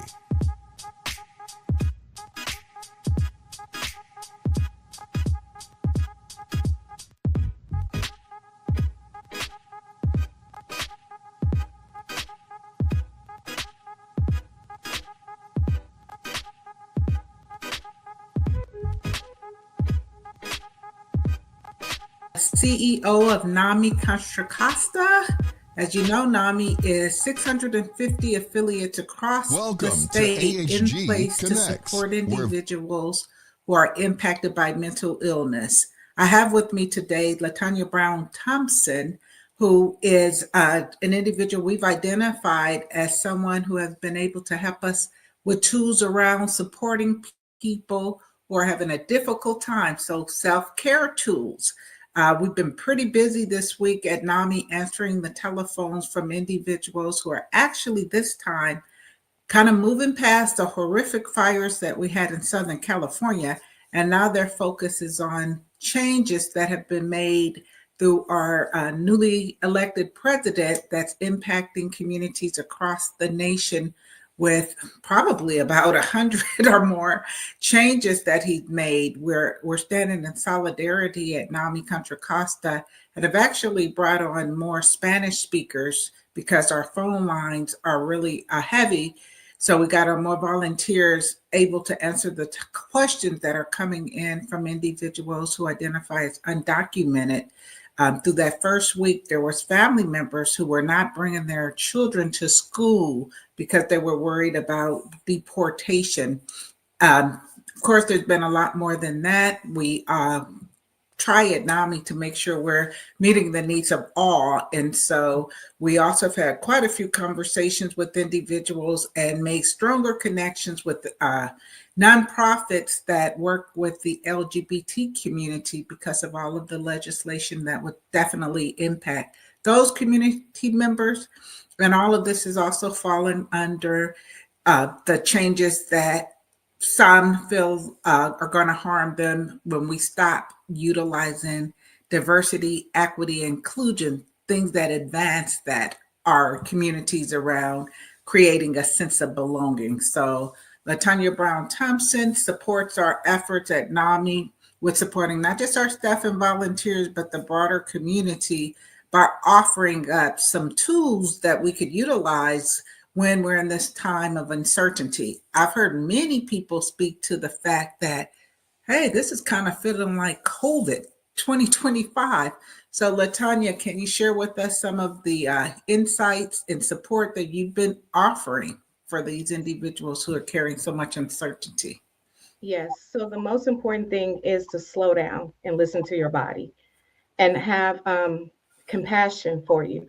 A lot of times at people, we want to just keep pushing through. We're goal-oriented, and we don't often slow down and listen to our bodies.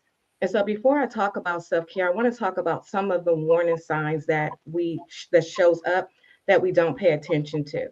So for instance, you may have gotten up early this morning and rushed out the door without making up your bed.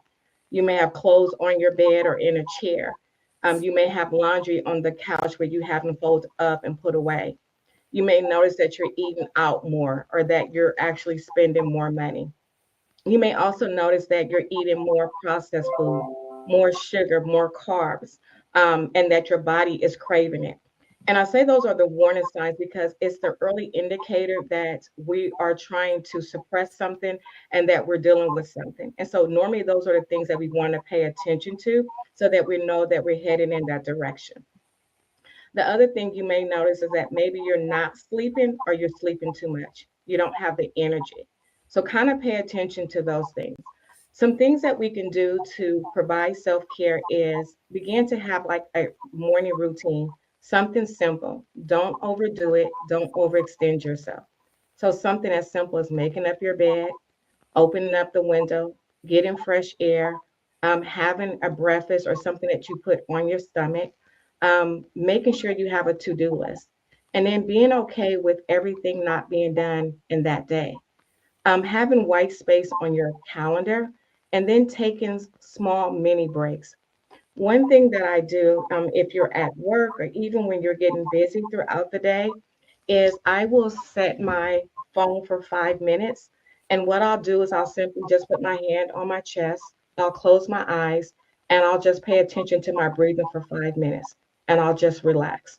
Those things allow you to kind of reset, to take a break, to pause, and then to go back into it. As busy as we are, one thing we want to remember is to breathe. And as easy as that sounds, oftentimes we don't breathe. And so sometimes when I'm in my head and not in my heart, I'll remind myself to just breathe, to just inhale and then exhale, and then inhale and then exhale.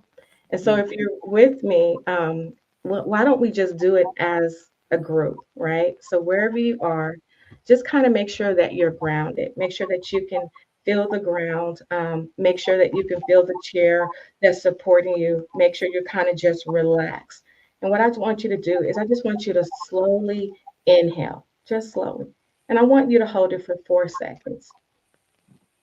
3, 4. And then I want you to slowly exhale. 4, 3, 2, 1. Excuse me, Tanya. So I know I've been taking Pilates lately, and when the instructor tells me to inhale, they actually say for 5 seconds and then exhale. They're saying inhale through the nose and exhale through the mouth. Is that the appropriate? You can do that way. So for other people, it's just really taking that deep breath. Oftentimes when we breathe, we're breathing from here and not our stomach. So it's really about just taking that deep breath, getting fresher air in, and then exhaling. So you'll see people do it from 4 to 7 seconds. You'll have people that'll say, slowly inhale and then slowly exhale. There's other ways to do it. So there's no right or wrong way, but a lot of people will say in through your nostril and then to exhale. Out through your mouth. Okay. I'm with you. Okay. And you kind of just want it, because normally when we say people don't breathe, and if you just say inhale, they're just like, and then they'll exhale real quickly. You kind of want to do it where you're slowly inhaling so you can get more in through your nostril, and then you're slowly exhaling through your mouth. And so even if you are not like physically able to count, just going like 1,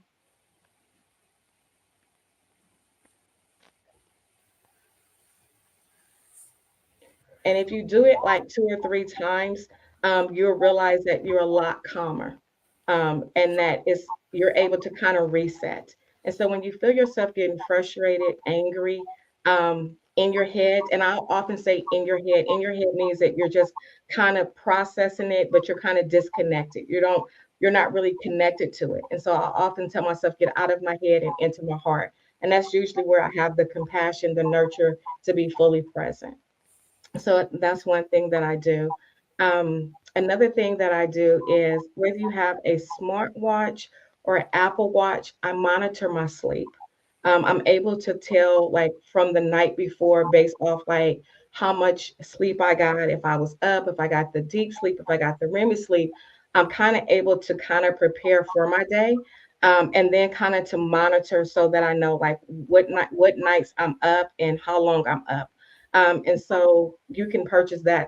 That's very important to make sure you get good sleep. So even having like a night routine. So a night routine, they'll tell you like, not to watch TV, not to be on your phone scrolling, not to be on your laptop, but to, kind of maybe like if you read or you take a hot shower or a bath, if you listen to meditation music, if you journal or write, just to kind of decompose of the day.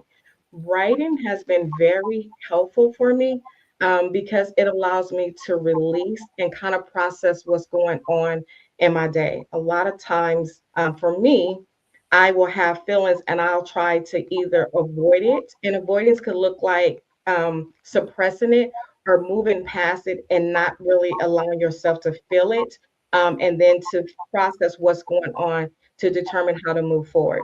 So by typing it out or writing and allowing you to kind of like write it, and then after you write it, read it, find out like how much of what you're writing is true.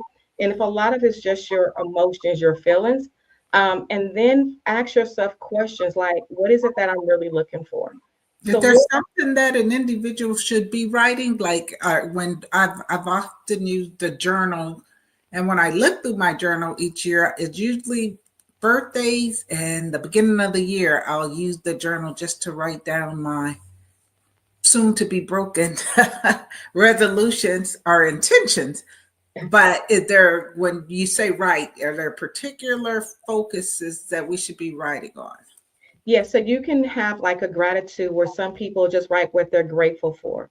And it could be something as simple as just like going through your house or looking at I'm grateful for my children. I'm grateful for my mother. I'm grateful for my father. I'm grateful for my job. And so when you start to write about what you're grateful for, you'll realize how much you have and you'll just become to appreciate it and be thankful. Other times it could be like, like a diary and you're just writing like my feelings, my emotions, even if it's not where someone has made you mad or upset, like writing and processing it and having a safe place. Oftentimes, if we talk to people, they'll try to make us right or wrong or fix it. And so it's not oftentimes a safe place. Or if I'm not sure if you have like a friend, and when you go, if they ask you like, how are you doing? And the moment you begin to say how you doing it, they make it about them and they interrupt you. And then they begin to compare stories. And then you don't feel like I've been seen or heard. And so this is a safe place to be able to express yourself, to be able to get it out and to go back to it. Another thing that I've done is I've taken my phone and I've used the audio and I've recorded my conversation and I've just began to just talk. And what I realize is I'll kind of just be like talking, really just like mumbling stuff. And then as I begin to feel safe, I'll begin to go deeper and really talk about my pain, what I'm feeling. And what I realized is when I went back to listen to it, I could hear when my voice cracked. I could hear when I was trying to not cry. I could hear when there was more emotion or feelings. I could hear like the anger in it. And then I was able to go back and then ask additional questions to myself and allow myself the opportunity to express it. Because if we're honest, we talk, but we don't often listen to ourselves. So it's an opportunity to hear how you sound. So you mentioned the word anger. Is it okay for us if we are someone who have been impacted negatively, or maybe even not personally, but we know people who are going to be impacted by some of the proposed changes? Now, I will say a lot of what's been proposed, because we do have a government that has already decided what's fair, and constitutions and 14th Amendments and things like that, that we have to ignore. So a lot of the proposed changes have been halted and some rescinded because they would have been illegal to enforce. But it still doesn't stop individuals from feeling angry about that and even fearful.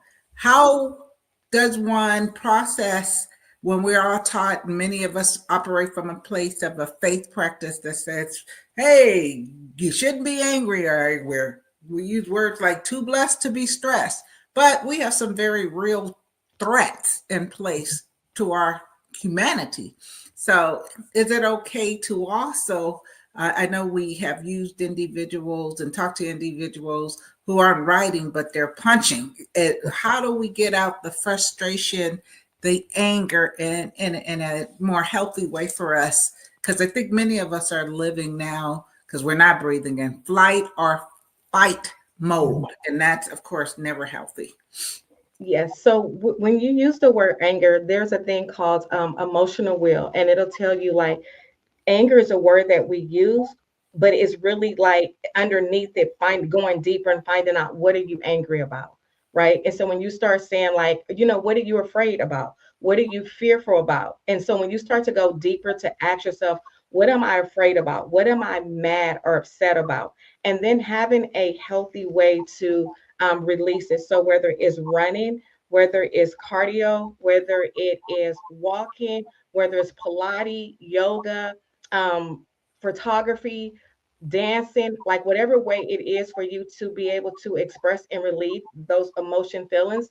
I've also did like massages, because massages begin to move the energy. I focus on my hip area when I go to get a massage, because that's where trauma is stored at. I've also went on YouTube and did different type of trauma yoga to kind of move it and to release it, and to know that you have a safe place. So whether it is your church, whether it is a small support group where you could be honest about, what you're angry about, find a safe place to release it, and then find out like even a healthy way to, what can I do with this energy where I'm now making an impact and a difference in the world? And so that makes it that much better. When you think about NAMI provides non-clinical support, information, and resources to people. So for someone who may have a loved one or who may also have lived experience, they may have went through their healing process, but now they're going out to educate, to empower, and it makes them feel good. They're advocating for it. So those are helpful things we could do. Yeah, I think there's always opportunity to heal by helping others, but, of course you have to first be in a place where you are healed, because hurt people hurt other people. And many of us have talked in groups about what's happening. And it does feel better when you feel like our NAMI slogan, you're not alone, when you're not alone. But I think because our current administration was elected into the position, I think some of the challenge that individuals are facing is also some folks that I might have strong allegiance with voted for these type of changes to take place. And so sometimes we're rubbing up against the shoulders of people and we're not quite sure where they stand. I have always felt like I live my life like I can walk through the world with a video camera, recording my every move, taking in my speech, but it's not that not everybody does that. So you don't really know if you're in a space with individuals. And I've been sharing, there's been some things happening, not just nationally, but locally around changes. I mean, there's some communities that are boycotting some of the supporters of the changes. And so you're really in a place now where some people who work at those places, they have no choice. They have to have an income. So we've got calls from individuals who are having some level of moral injury around how they've been positioned in the world to support an agenda. One of the more horrific changes that were proposed and then rescinded was for federal workers to make a decision about resigning. And then, of course, I started thinking about, our most celebrated federal workers, if you want to think of it in this lane, would be the military and veterans, and that some of the changes would impact them as well as their income. So it's just really hard to be in this place of uncertainty around how do we support those most impacted or most harmed, and do it in a space where we're not sure if everyone who's, with us, everyone is with us. So guarded conversations are taking place. I've noticed due to my local work here in California, and it's like that adds another layer of stress. It adds another layer, even when I'm in my Pilates class. I'm thinking these are progressive, mainly women. But when I spoke about, my additional burden that I have to carry, the increased phone calls, I wasn't 100% sure that everyone in there was on the same page with me. And as I said earlier, I'm not going to stop speaking my truth because I think it's healing to share how you feel. But I've always been a type of person who take what worked for me and leave the rest. It's a skill set I have to have, especially when you're working in mental health, where mental health impacts so many people. I've always felt like as long as we land in the same place about improving outcomes for mental health. But I'm going to tell you, it's getting a little harder now to be in spaces with people who may have voted toward this, these changes, and now it's pretty difficult when you see the inconsistencies and contradictions that are happening at the highest level of government. So I think we all would benefit from, more mindfulness practices. And I know a lot of us, who operate from the Christian faith practice, we are okay in some ways because we know that God allowed this, that we're supposed to pray for all our brothers and sisters. But it's probably one of the more challenging exercises when you are in a country where more than 50% have voted for something that seems to be going opposite of progress. Yes, and one thing I want to say, because you mentioned earlier about flight and fight mode, is a lot of times when we're in this place, it can feel like we're being attacked, and it can make it hard or impossible for us to see the whole picture.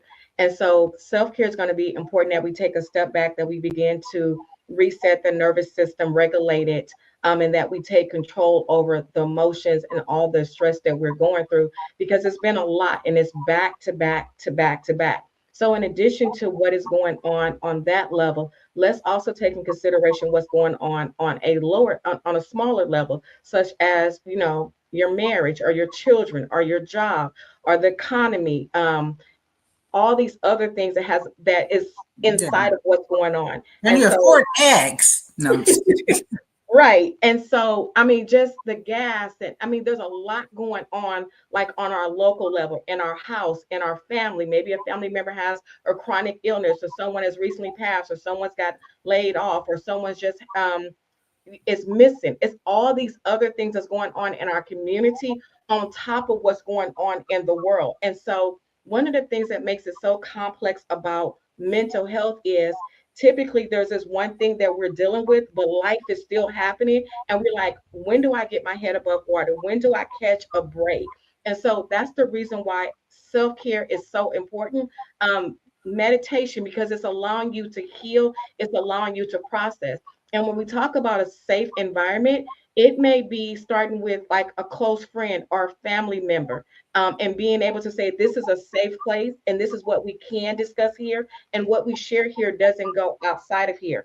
When we go into an environment that we may not consider safe because we don't have the same values, being in a place where we've managed our own self-care and emotion, it allows us to hear what's going on, to be able to go back to educate those on like what their game plan is, who's in charge, what their next move is. When you look at a lot of successful business, they've often was birthed out of a company that they didn't agree with something, and they took it and they filled the gap and became the answer, the solution for it. And so having an opportunity to, not that I agree with it, but I do need to know what's going on, because I do need to educate and empower other people, and we do need to come up with a strategy. So some of the information we will need. Yeah, I've shared with individuals through difficult times, and I've heard this before, but I didn't go and research it to find out it was definitely true, but that more millionaires were created through the Great Depression than any other time in U.S. history.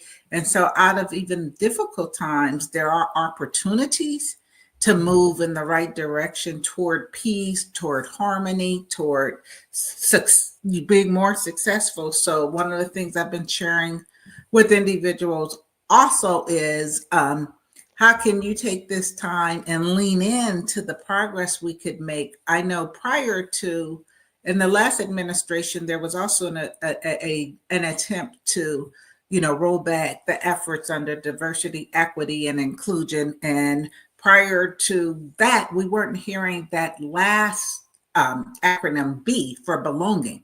And because we needed to figure out a way to continue doing the work, but to do it without breaking any rules or laws. I mean, the federal government employees, have more risk at this, but belonging really puts us where we need to be around settling into a place like the United States was built on an opportunity for all to thrive and have their needs met here, regardless of how they got here. And so we are really not talking about affirmative action or any of those things. We're talking about people just wanting to have the opportunity to feel like they have a sense of belonging. And so I'm thinking, what will the next acronym come that it really takes us to a better place around equality? And we have the opportunity now to stretch ourselves a little bit more and to, as you said earlier, fill gaps and put ourselves in a position where we're not running away, we're leaning into the opportunities that we may have now. And so, I think about the groups that, that I like to support to help identify, opportunities for here. This has been taken away from you, or if it's threatened to be taken away from you, how can we then fill your cup over here when it's been emptied over there? And I think, under other administrations, there have been things that have been put into place. And I will go back and think about when Clinton was in office, the welfare to work program. He said, you're going to have to come off of this. You got 2 years to do it.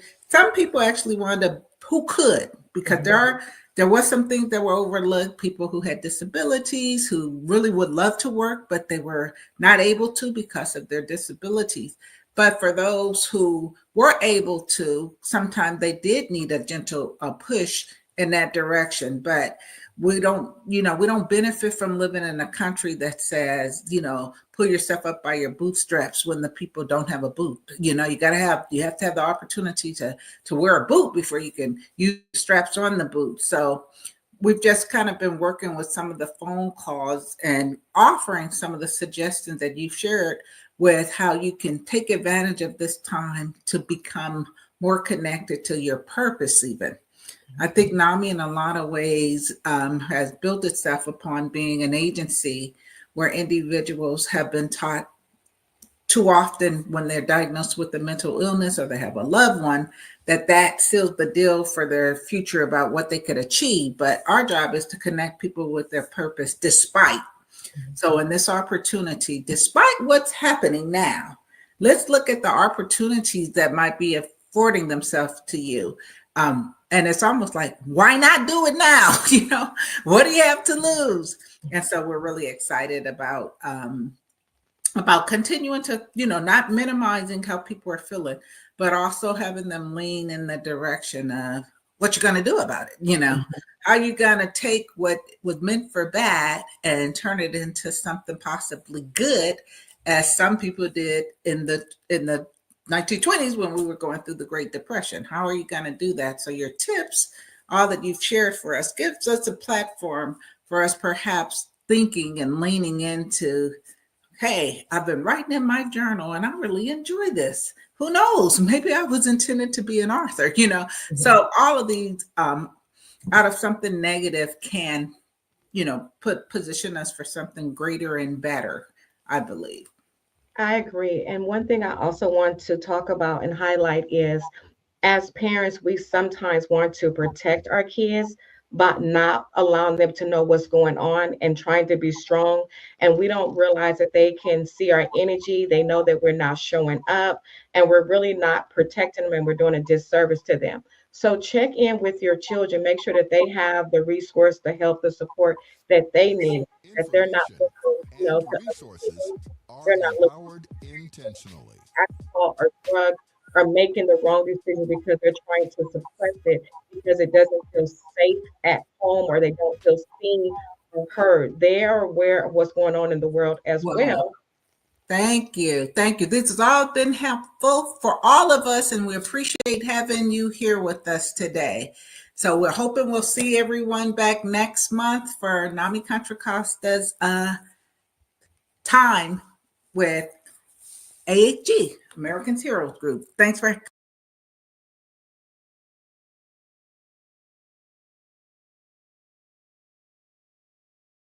Welcome to AHG Connects, where voices, information, and resources are empowered intentionally.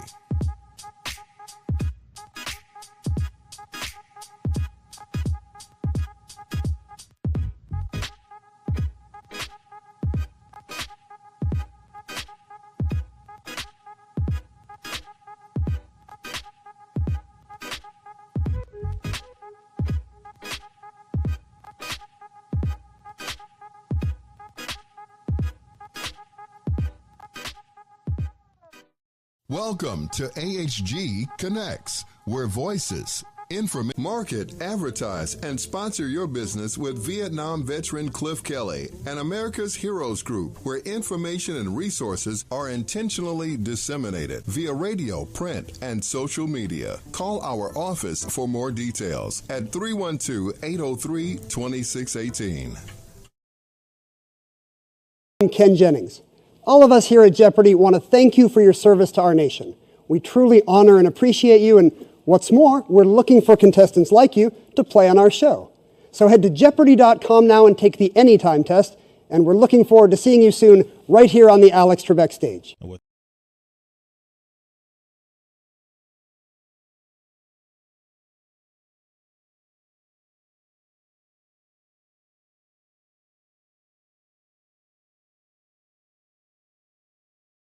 Connects, where voices, information, and resources are empowered intentionally.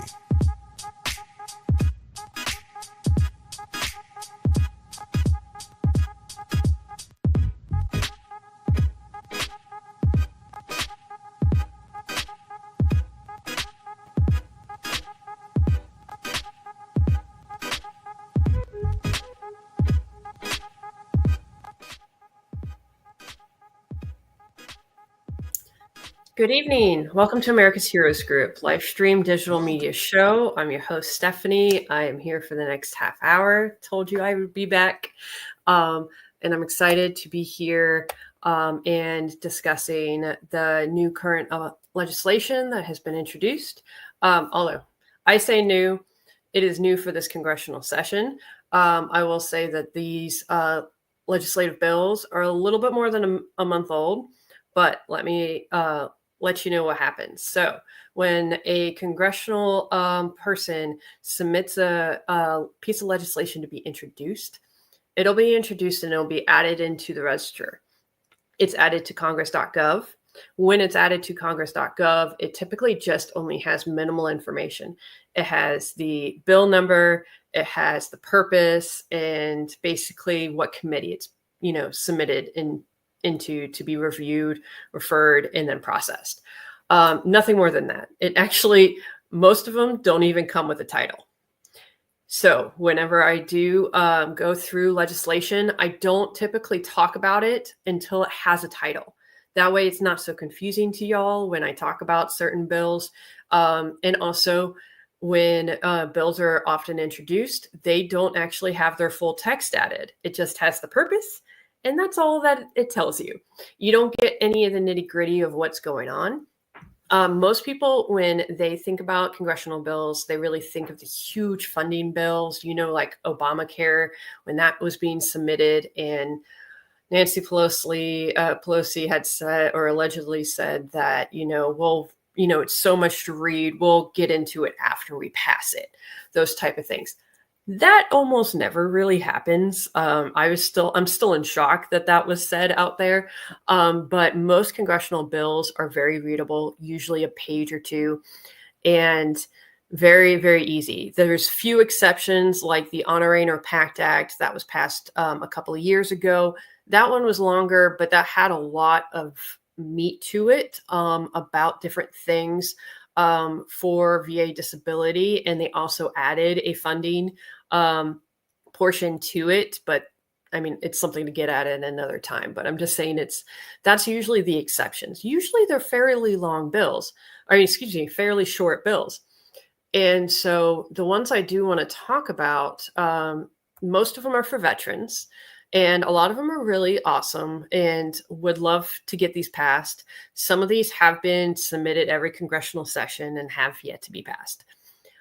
Most bills don't pass at all. They range, depending on the congressional session, about 4 to 8% of all bills that are introduced are passed.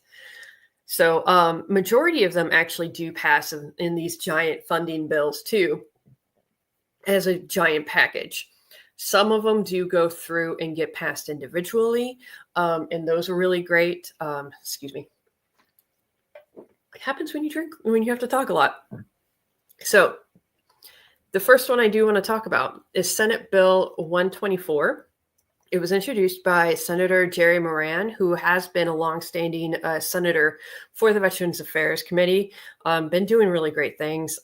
He introduced one of the congressional bills that I really had been happy about and advocated for. So there's really great things that do come out from Senator Jerry Moran. And this one's called the Restore VA Accountability Act. So this one would amend Title 38 of the United States Code. It's a statute, federal regulations on what actually dictates what the VA does. Is everything's under 38. And it is to provide disciplinary procedures for supervisors and managers at the Department of Veterans Affairs, and to modify the procedures, personnel actions against employees of the department, and for other purposes. Sounds great, right?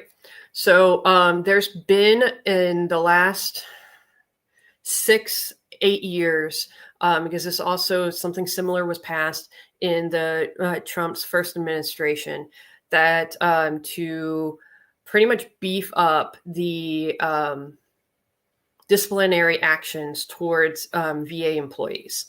And that act actually had caused some issues, because after that act was passed, a series of federal employees by the VA were fired. But then those employees filed lawsuits and actually won. They either got their jobs back, got back pay, what have you, because the courts found that the act that was passed wasn't actually, right. It wasn't lawful.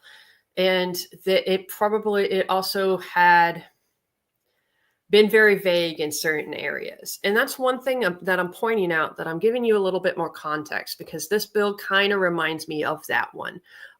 So they're trying to fix what they had before, trying to reinstate it. And one of the things in here that let me find it. Okay, here we go. And it's very quick. It's in the general, the secretary may remove from civil service, demote, or suspend a covered individual who is an employee of the department if the secretary determines by substantial evidence that the performance or misconduct of the covered individual warrants such action. Now, the thing is that that's still vague. Substantial evidence. That can cause some issues, because who's to say that substantial evidence means one write-up, one disciplinary action, one thing, and then you're demoted? That can cause some issues.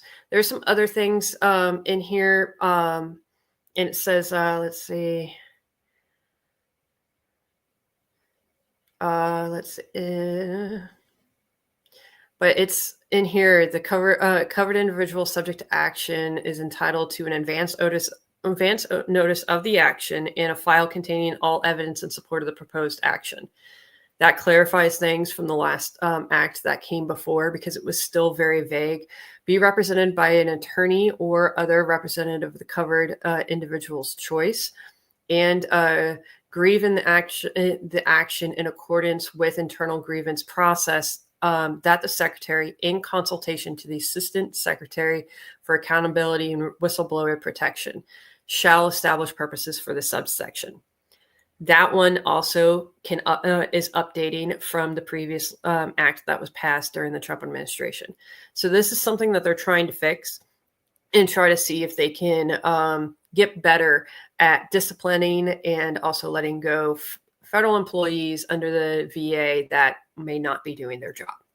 So we'll see how this one goes through. It's very possible this one will be processed in this congressional session. Things that Senator Moran spend time on tends to have a higher likelihood of passing and gets pushed through. I mean, he runs the committee, so those are very big likelihoods added into here. So I do encourage you to look this up if you guys are interested. Senate Bill 124. This will likely come up for review in a committee hearing in the next couple of months, and they'll be talking about it. I'll probably be bringing it up again, depending on how that goes, and we'll see how that one would work out. The next bill is called House Bill HR 71, Veterans Healthcare Freedom Act. This one was introduced by Representative Andy Biggs of Arizona, Republican, by the way. And this bill is to direct the Secretary of Veterans Affairs to carry out a pilot program to improve the ability of veterans to access medical care in medical facilities of the Department of Veterans Affairs and in the community by providing the veterans the ability to choose healthcare providers.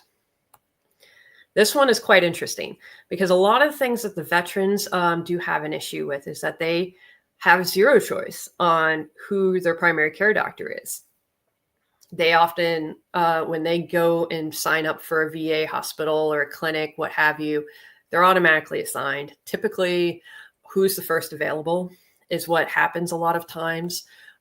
Sometimes you can try to talk to the people at the desk and see if you can ask for a preference, but it can be complicated at times on how that goes.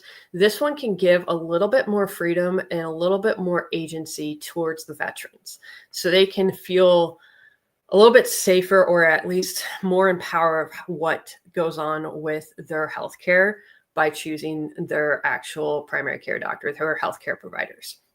I do know a few clinics that do allow this, that you can choose.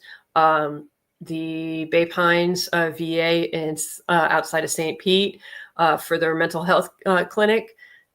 I've gone there and they've asked, hey, which psychiatrist do you want? Which, psychologist do you want? Do you have a preference? And honestly, I usually just went for the first available for those times too, but they will ask. And I have told other veterans, at least for my, what doctors I have had, and to say, hey, ask for these guys if you, because these guys are good. Sometimes you can get to that, but that's not promised. And on but if this pilot program goes through, it could increase the morale and the satisfaction in the VA healthcare, and also probably win some veterans back on trying to get in for more care with them, because that gives them a little bit more agency in themselves. So this one could really help out a lot, and hopefully lead them for more, improved mental health and other things.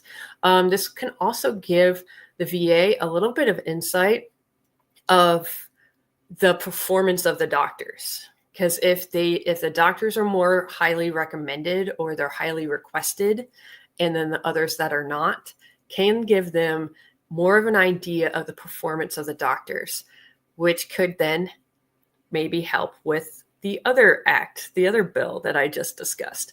So we'll see how that one goes through. That one might be difficult to work through. There isn't a whole lot of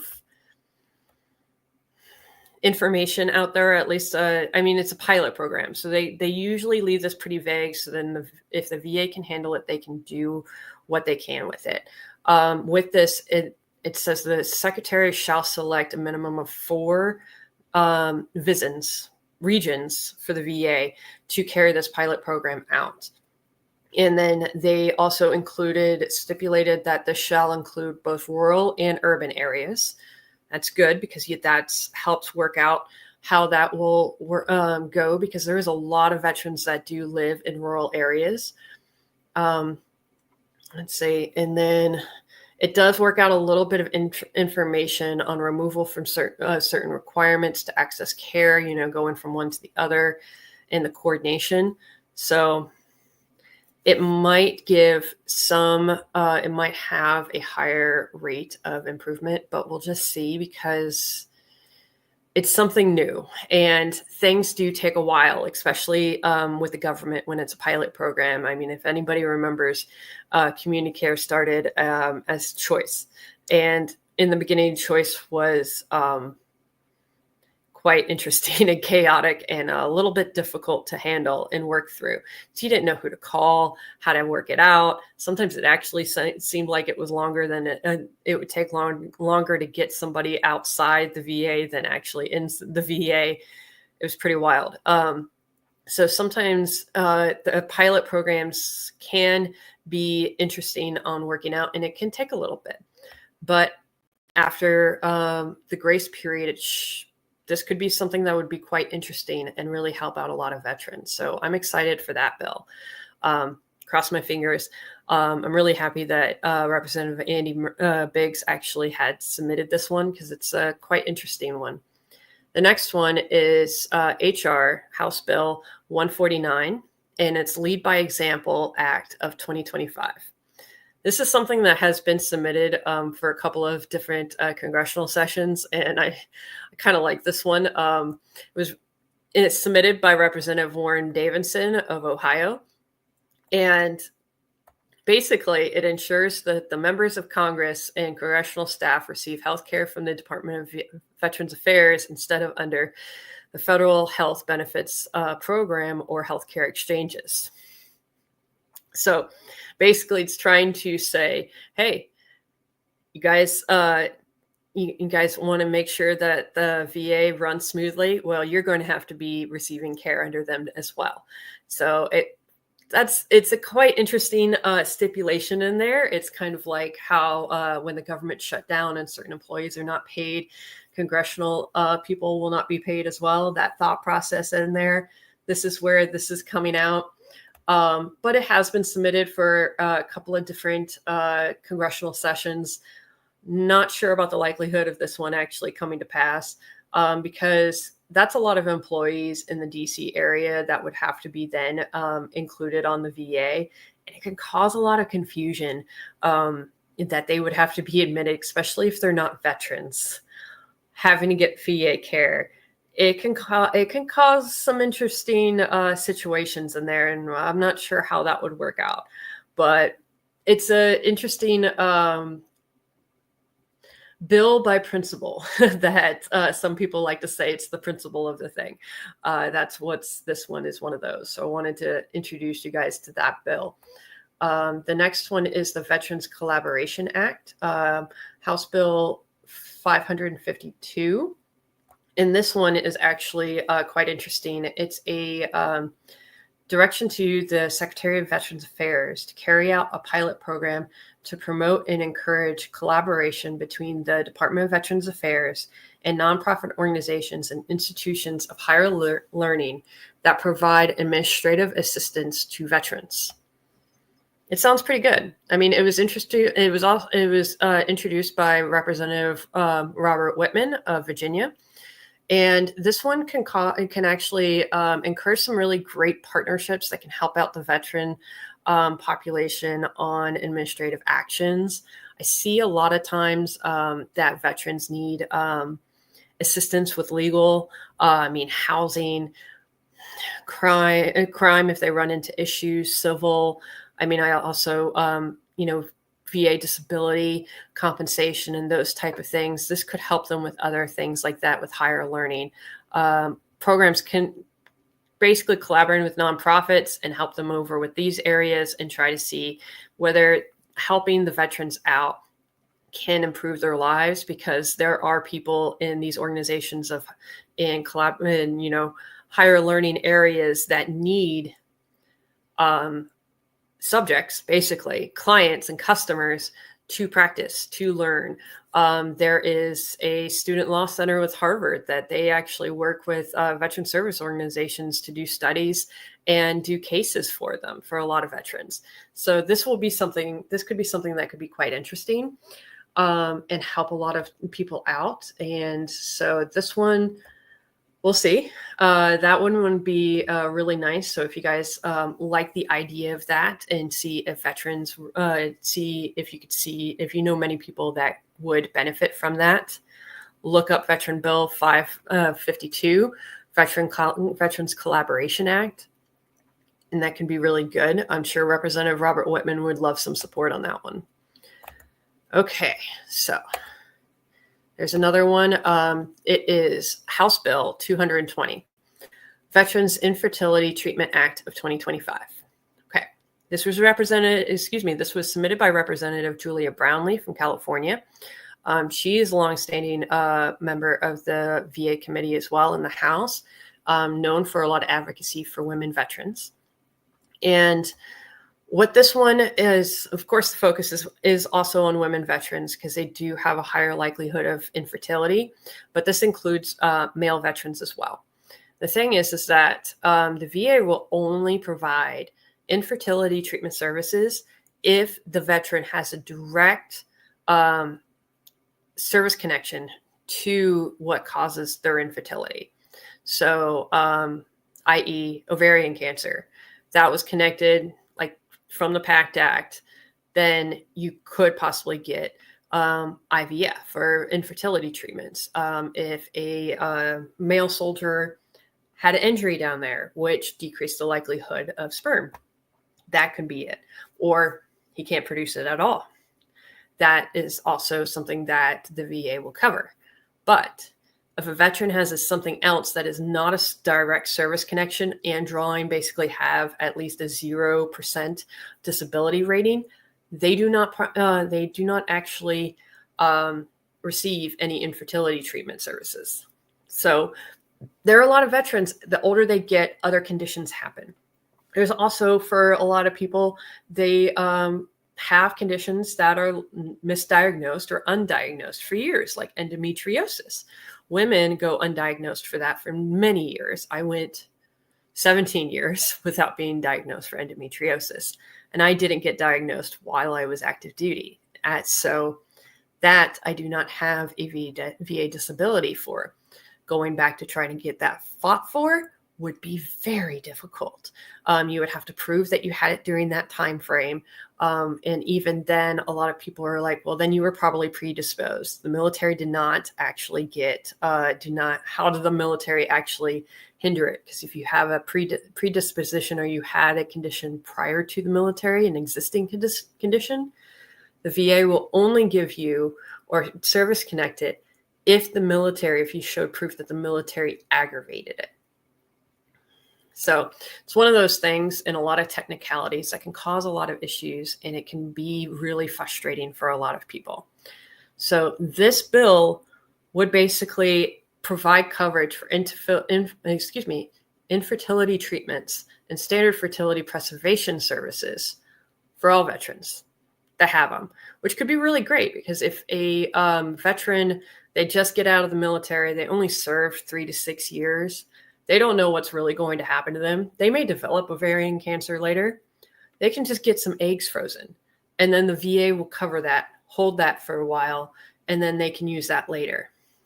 That stuff can be really easy for veterans to have accessible because that stuff is very expensive. And then if anyone has seen any of the legal stuff in the news that's happened in the South and the States on IVF and with the freezing the eggs, it can cause a lot of confusing legal mess. So this can be something that could be actually one less thing for veterans to take off their minds and have to handle. So this one could be really good for a lot of veterans out there. So if those that know anyone that is interested in getting infertility treatments and they cannot get that through the VA, let them know about this bill, House Bill 220. They can contact Representative Julia Brownlee to see how they can support. You can contact her no matter the fact that you're not in her district.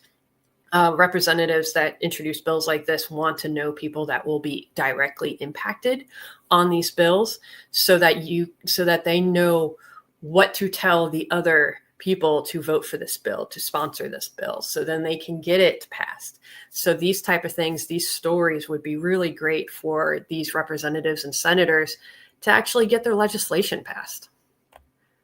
Because again, between 4 and 8% of all legislation introduced is passed. That's it. Okay, the next bill to talk about is House Bill 72, TBI and PTSD Treatment Act. This one has been submitted at least every congressional session since I've been watching and reading all of these congressional bills. This one was introduced by Representative Andy Biggs. He has introduced it a couple of times before, I believe. And this one would actually direct the VA secretary to furnish hyperbaric oxygen therapy for veterans with traumatic brain injuries and post-traumatic stress disorder. One of the things that I know that is a difficult thing about this bill is that the FDA has yet to approve those treatments to those conditions. So this is something that has been holding this bill back from being passed because of the lack of the FDA approval on this. So definitely try, if you have ever tried this treatment and it has worked for you, please contact Representative Andy Biggs, because I'm sure he would love some help on this. And hopefully, because then Secretary RFK Jr. can really help that out with the FDA and try to get those things worked on and see if there could be more studies to try to see if they can actually cause or actually find an improvement on treatment between these conditions and that treatment. So the next bill to talk about is it's House Bill 71, Veterans Healthcare Freedom Act. This is a good one. This one will actually direct the Secretary of Veterans Affairs to carry out a pilot program to improve the ability of veterans to access medical care in medical facilities of the Department of Veterans Affairs and the community by providing veterans the ability. Excuse me, I already read this one. Oh my goodness. I apologize. I love that one so much I had to read it twice, right? Okay. The next one is House Bill 452. Safe Bases Act of 2025. This one has been talked about for, this subject has been talked about for a while. It's to direct the Secretary of Defense to establish the authority to issue permits to certain members of the armed forces who seek to carry concealed firearms while on military installations. Now, this has been come up quite a few times, and then usually right around when there is an active shooter in or around a military base. And so this one has come up before. I do know that certain people do have access to getting concealed carry permits. Typically those, like I know for my Army Reserve background, there have been reserve members from my unit who were full-time police officers in the local area, and they were able to get the concealed carry permits approved through the base security so they can carry their weapons, off duty. And I mean, a lot of times we have, they have to come into the reserve center during the week, sometimes when they're working, and they've had to lock in their weapon and had to do, and it can be a really complicated mess. So having the ability to get on base when they have their concealed carry permit would be really great. I'm someone that does concealed carry at times, so this one will be really interesting and really great. There is quite a few people I do know that are veterans in the military that feel better when they do concealed carry. Because when I worked on a military base while I was a reservist and also a federal employee, it can be really disconcerting to not be carrying a weapon after you've carried a weapon for so long. And so you have that sense of security about yourself. And I've also been around an attempt active shooters. So it can be really scary at times. Thank goodness we had MPs fairly close because my reserve center was very close to the gate. So the security was right there. So those type of situations can help, but then it can also hurt. So it's what you can see and what could also help. Well, it's something that could actually help a lot of people in with morale, security, sense of security. So that's House Bill 454, Safe Bases Act. So one quick one I want to squeeze in before I leave here, and that's House Bill 530, ACES Act. This one is to actually put in a study for by the National Academies of Sciences, Engineering, and Medicine to look at the prevalence and mortality of cancer among individuals who served as active duty air crew in the armed forces.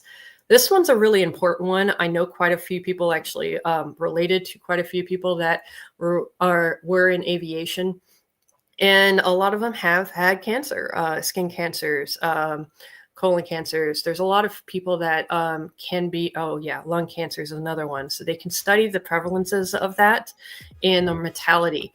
And hopefully that can lead to helping people in the future on prevention. Okay, that's my time. They're sounding the music. Thank you so much, everyone, for listening and joining in. And you guys have a great night.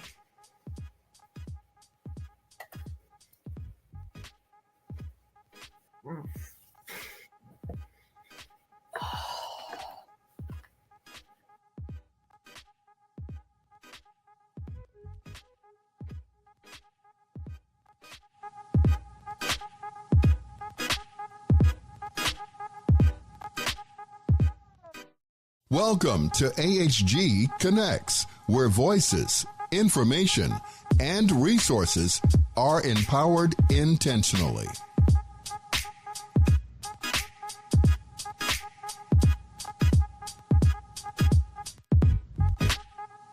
Market, advertise, and sponsor your business with Vietnam veteran Cliff Kelly and America's Heroes Group, where information and resources are intentionally disseminated via radio, print, and social media. Call our office for more details at 312-803-2618. I'm Ken Jennings. All of us here at Jeopardy want to thank you for your service to our nation. We truly honor and appreciate you, and what's more, we're looking for contestants like you to play on our show. So head to Jeopardy.com now and take the Anytime test, and we're looking forward to seeing you soon right here on the Alex Trebek stage.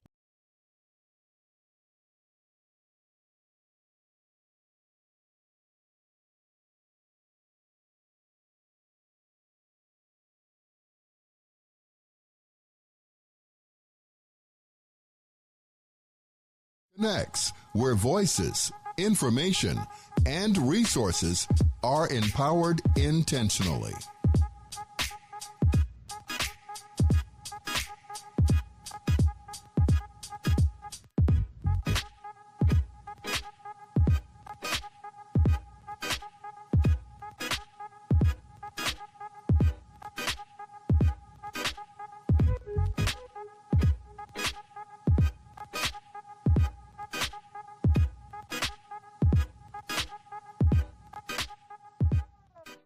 Welcome to AHG Connects, where voices, information, and resources are empowered intentionally.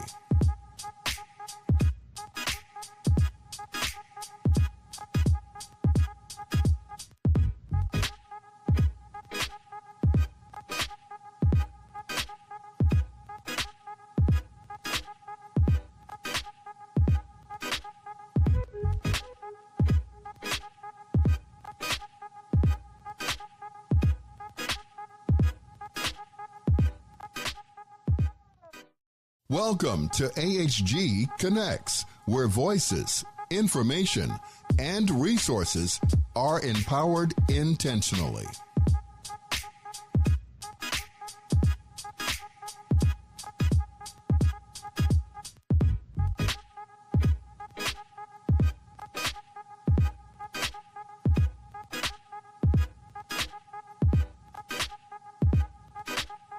Market, advertise, and sponsor your business with Vietnam veteran Cliff Kelly and America's Heroes Group, where information and resources are intentionally disseminated via radio, print, and social media. Call our office for more details at 312-803-2618.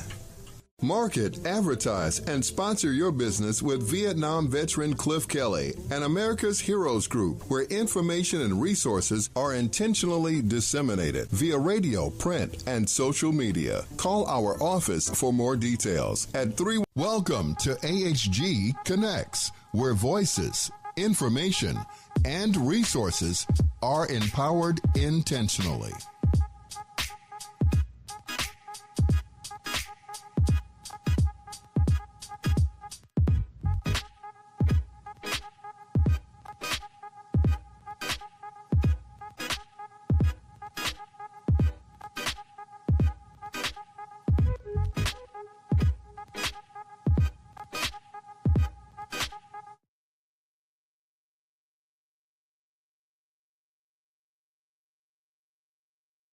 Good evening.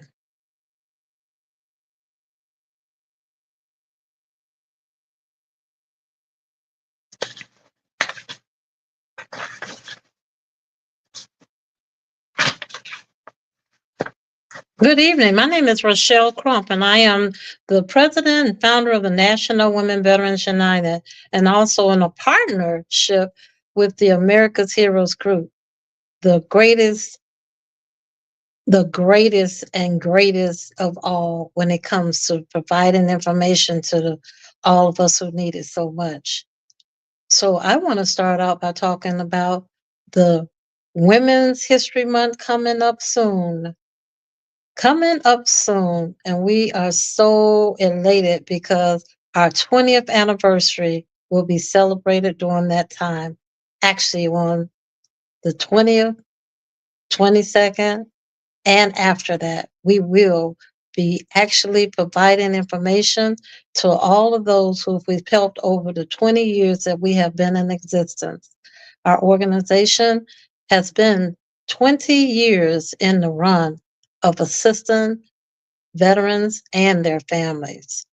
We are the National Women Veterans United with one voice and one vision. And our organization is so proud to have the only Women Veterans Center in the state of Illinois. And it has so much to offer. We have a small museum there where we have a lot of artifacts, and it tells the story of so many of our members who have served on land, air, and sea. We named our facility after Simone A. Robinson. She was 21 years old when she went to battle in Afghanistan. Unfortunately, she was one of many who did not make it home. And she left behind a 2-year-old daughter at that time and a grieving family.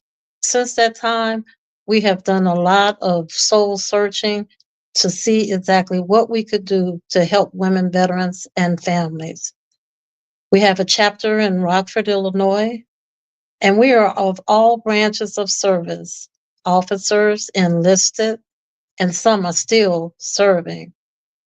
And as we move forward each and every month, we have many activities for all to participate in, as well as to get to know each other and how to help each other, how we can help the community. And so we are happy that we have over 100 women and we have over 70 of them who are lifetime members. And that's great. As we move forward to March and talk about those things with women in general, and also those things that we need to continue to do to keep ourselves healthy, our organization takes great pride in having mental health issues addressed, and all of those things, pretty much from homelessness to just in need, just a one-time thing, and also the time when they really, really need to talk to someone. We always try to make sure that we are there for them. I didn't know that there are women and those that are still serving pretty much in Iraq. Just recently, I served one that got out in September of 2024, just coming home from Iraq. And she came home from, guess what? A place not there for her. She needed help. She needed to be working because, unfortunately, she worked 3 days when she came home at a facility that she had worked at before, and they discharged her. Coming home from Iraq, 3 days working, and I'll say it again, and they discharged her. So we're trying to help her to get through that hurdle and to be able to find another job, as well as she's going to school. And she's doing all those things for herself that she can, but we know that there's still some underlying things where she really needs other people. And so we're going to be there for her. As we do our peer support, we also offer to them creative art, dance, fitness. We have exercise equipment. We have a meditation room, and which is very important because they can, and she took advantage of that when she came. Out of all the places that she saw, or all of the rooms that she saw in our facility, when she heard that was a meditation room, that's what she gravitated to. She went in, she turned the light out, and she sat there and she tried to read in the dark with just a little light because she said it bothered her. And so, she was really, really glad that she had an opportunity to not just see the facility, but to be there and have people to care for her. And I always tell those who work with me in this mass of things that we need to do for women veterans that we know when we get into them, because that's when they start crying. That's when we start crying. They say women are sensitive, but we're sensitive to certain things. We're sensitive to the things where we know there's so much more we wish that we could do. And with that being said, when we actually, get together and talk about those things, about what we need to do more of, then we put our fire on and we start going at it. And our 20th anniversary is speaking to all of that, all of the time that we have helped. We created that Women Veterans License Plate. We still have legislation pending to help us to get a congressional charter. We already have the United States Congress recognition in the Senate. We have right now services, which means that right now they can get the help that they need. They don't have to go any further. And although we get them to look at other opportunities, because we want them to be able to get every single thing. And sometimes there's things that we can't do, but we do help in every way that we can, more than other people. And those things that they can't do, we can do, and we will do. So our Right Now services covers that. It covers the temporary housing when we have to take them to the hotels, food, clothing, toiletries, and a phone bill maybe needs to get put on, just different things that we have to do. And we also have, build a relationship with the Jesse Brown mobile unit that comes out, and they assist those in the community who would like to, work on themselves, making sure that they can, follow their, prescription drugs and things like that, checking their vitals. And, that works good in the community, because sometimes they can't always get down to, where they can get to the VA sometimes, unless they have the ability to go through the services that they have for transportation. Some don't have that. And so the VA regional office for those who file claims and things like that, they are coming to us now also. And it was a great turnout that we had the last time. So all in all the things that we do have really been, it's been wonderful. It's work. We're pushing it more. We have other things that we want to do this year. Our 20th anniversary, as mentioned, we're going to be celebrating the actual date on Saturday, March the 22nd. And at that particular entity, we will be at the hotel, at the Hilton Hotel, and we will also have a band. We'll have great food. We have 20 awards that we will be administering out. And one of them will be going to, guess who? Cliff Kelly, the governor.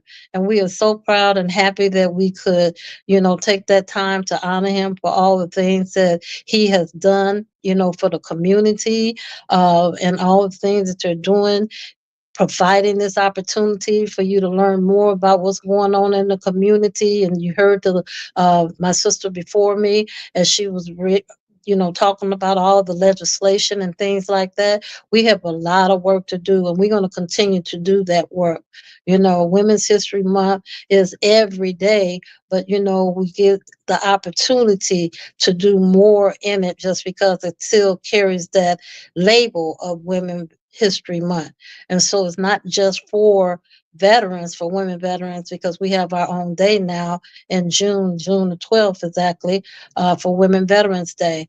But this is a day that we can celebrate not just the veterans, but all of them. So we're going to celebrate the fact that we're going to get together. We're going to talk about all those things that we've accomplished over the years. We are happy to be able to have so many people actually gravitating now to the event. Is growing every single day, is growing, and we are so happy about it.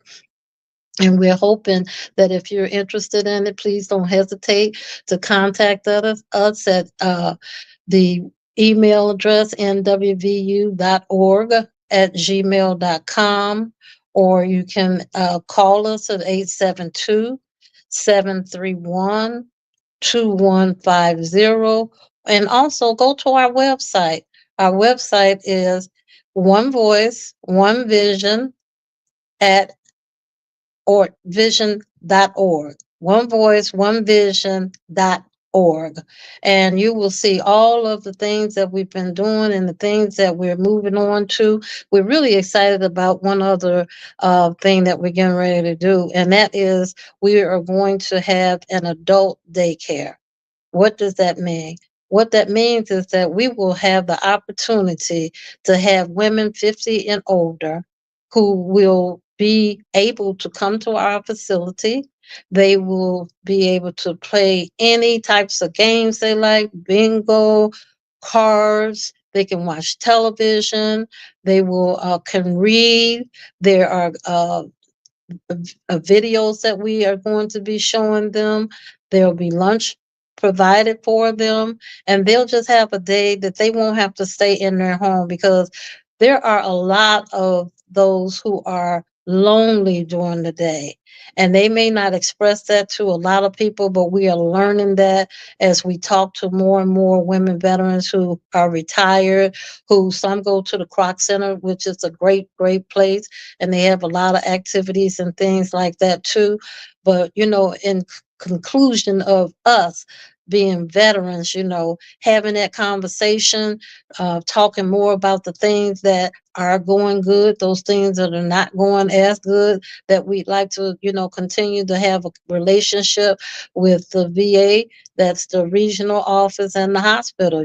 I can say that Jesse Brown has been wonderful in just listening to what's going on. So our 20th anniversary has been engaged with Jesse Brown Hospital also, because over the years we've built this relationship and it seems to grow even more. And that's wonderful when we can talk to them and we can share with them the things that we'd like for them to do. They're making so many, more things for people to be able to understand, only because they're having a voice and their voice is heard. It's not good when you extend to them, hey, we want to hear what's going on. They actually want to know what's going on, and then they address those things. And so, that's huge. And we're looking forward to it every time that we get the opportunity to talk to them about our organization and what more we can do for women veterans. And we're going to continue to do that, as we want to continue working with this family that we belong to, the America's Heroes Group.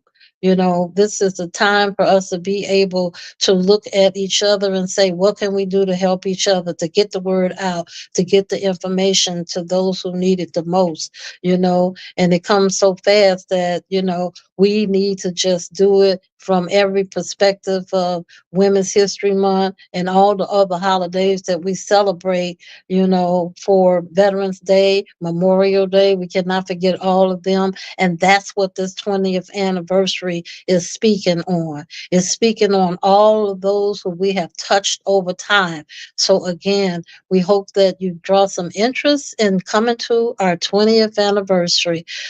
We can be reached again at nwvu.org@gmail.com. The phone number 872-731-2150. And then look at our website. We actually have two websites. So this one is the newest one, or the latest one, and it is onevoice.onevision.org. And we have a lot of more up-to-date information in there, things and people that we are actually, engaging with. And I can say, we have some very nice and wonderful people that are visiting us for this 20th anniversary. It's great when you can get someone from the Illinois Department of Veterans Affairs, the director, to come out and to support the community, because he believes in women veterans and how they need help in so many ways. His wife is a veteran, so he understands that whole process. And it's great that you have men, such as Cliff, who understands that also. He's always embraced us when we were on his show, and he showed that, he hasn't forgotten us, and he knows the things that we've gone through, and he supported that. So we stand, ready to do what we can together, and it's great. We also have the State of Illinois director coming out. He's young, he's out here, he's on the, going to all of the different places, and he's telling people about NWVU. He tells them about the other organization. He's a go-getter, and it's great that he's, that kind of person. Sometimes, we get people who have a lot of information, but they don't move around in the community like you would expect that they do. And for that, he is getting a lot of people to ask more questions. He's showing them which way to go to get different things. And that's important. That's really, really important. So on our week of celebrating the National Women Veterans, our 20th anniversary, we're going to continue to grow our museum. We're getting different artifacts in all the time. And, we look forward to when people come, and I'll tell you the expression that they show when they come to the center. Oh my goodness, I didn't know women served. I didn't, you hear that over and over if a veteran brings another person, or we even had the police department to stop by not long ago because our alarm went off. And so they said, "Are you okay? You okay?" I said, "Yes, I'm okay." They said, "Are you sure you're okay?" "Yes, I am okay." And then they were like looking suspicious. So I said, "Well, you know what? You've never been in here. Come on in here." And they came in, and the first thing they said was, "Wow. Wow," and they walked around and they viewed everything. They took the time to read things. That's what you call community, community, where we look at what each other do. How important is that to us? I got an opportunity to tell him some things. He even saw one of his comrades on one of the pictures that they knew. He's on the police department. His wife is a veteran also. So, it's a whole lot of things that we can do for each other to continue to make this movement last, to make it last. And we're not going to wait until we all get ready to leave this earth and then we'll celebrate them. Let's celebrate each other now. That's what this 20th anniversary is about. And we are so proud to be hosting it. We are so proud of all the women who are gravitating to our organization and understanding that we are one voice, one vision. And I always tell them it's not about one of us, it's about all of us, because we all have a story. And we're going to be telling those stories. We're looking forward to going to Pritzker Museum sometime in March also, to talk about our Pillow Talk, which will talk about those who have things that they've shared over the years in their history of from civilian to military to civilian, and what that looks like today. How did you get through? How important it is to let everyone know that you can survive, you can get through those things. And that's what our 20th anniversary is actually capturing also. So we look forward to it. We look forward to more lifetime memberships with younger veterans coming in to take over where we left off, where we are going to leave off. And so, you know what? It's going to be a great thing. And it's nothing but success when you have so many organizations such as the American Heroes Group that is always there getting the information out, showing what is important to each and every community. And it goes so much on and on to see so many people that have so many stories, that those stories have to be told. They have to be told. And we have to make sure that they're heard, not just that we're telling them, but they're being heard. That's important.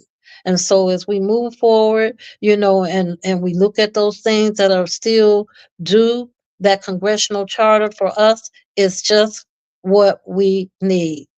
American Legion, DAV, VFW, great places whenever they, do what they do, but they can't tell our stories. We don't need them to tell our stories. And our 20th anniversary will actually show that as one voice, one vision, in how we handle all of the things that we need to do. And we're proud of those that are taking the time again, to come out and be a part of it. It's going to be wonderful, wonderful, wonderful. And we're going to be celebrating a lot of things in the month of March, because it's not just a one-day event. We're going to be doing some other activities that we will, get the information about also. But one of the things that I really, really are looking forward to is this adult daycare, because I know so many women who are staying in their homes. And what we're looking at too is those who are hoarding. We're looking at that. We're taking that serious, and people have got to get the help that they need regarding hoarding. So we're in the process now of helping some people with that process. because you cannot be at peace with all of those things that are going on in your house. And we need to help them. We know that, older people tend to do it. I know I got some junk. I want to get rid of some of my junk too. And every time I go to a hoarder situation to examine it, I go home and I start throwing more things away, because it affects me and it definitely affects them. And we can't just assume that every older person has someone to help them. Sometimes we think that, oh, they might have family. Oh, we need to start asking them. We need to start asking, do you need help with something, and how we can help? Let's connect them to those things. So I'm hoping that we'll, spend some time sooner or later and making that, something that is important. Because if in fact your mind is just clogged with all of the things and clutter that you have in your home, you all have seen those things on TV before. It's real. It's real. And so just imagine that. Imagine you going to your Aunt Bessie's house and you haven't seen her in 20 years, and you go and find out she is in a hoarder situation and you didn't know. You didn't know. You didn't know how you can help all these years because she didn't let you in her house, or she said, oh, I'm okay. I can't talk right now.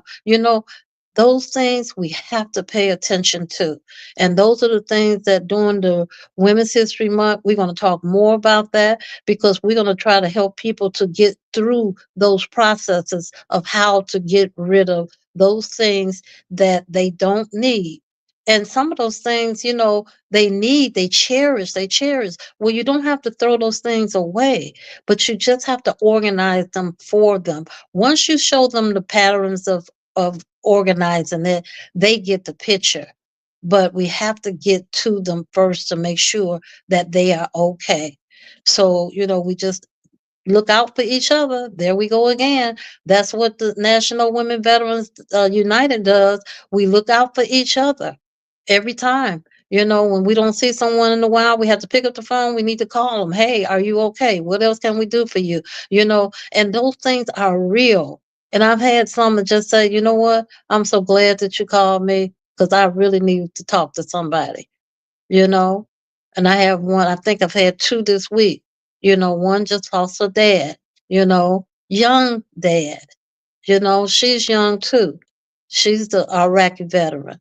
And you just see how the emotional part starts all over again. So we've got to do so much more work. We can't give up. We can't give in. We've got to fight harder on how we help each other and what we can do for each other if we just do nothing but be there for them. And that's what that 20th anniversary is going to show you. 20 years of standing by each other. 20 years of helping where we could, 20 years of standing on one principle, one voice, one vision. And so as we move on, we just want to just say, where voices, information, thank you. And resources are empowered intentionally.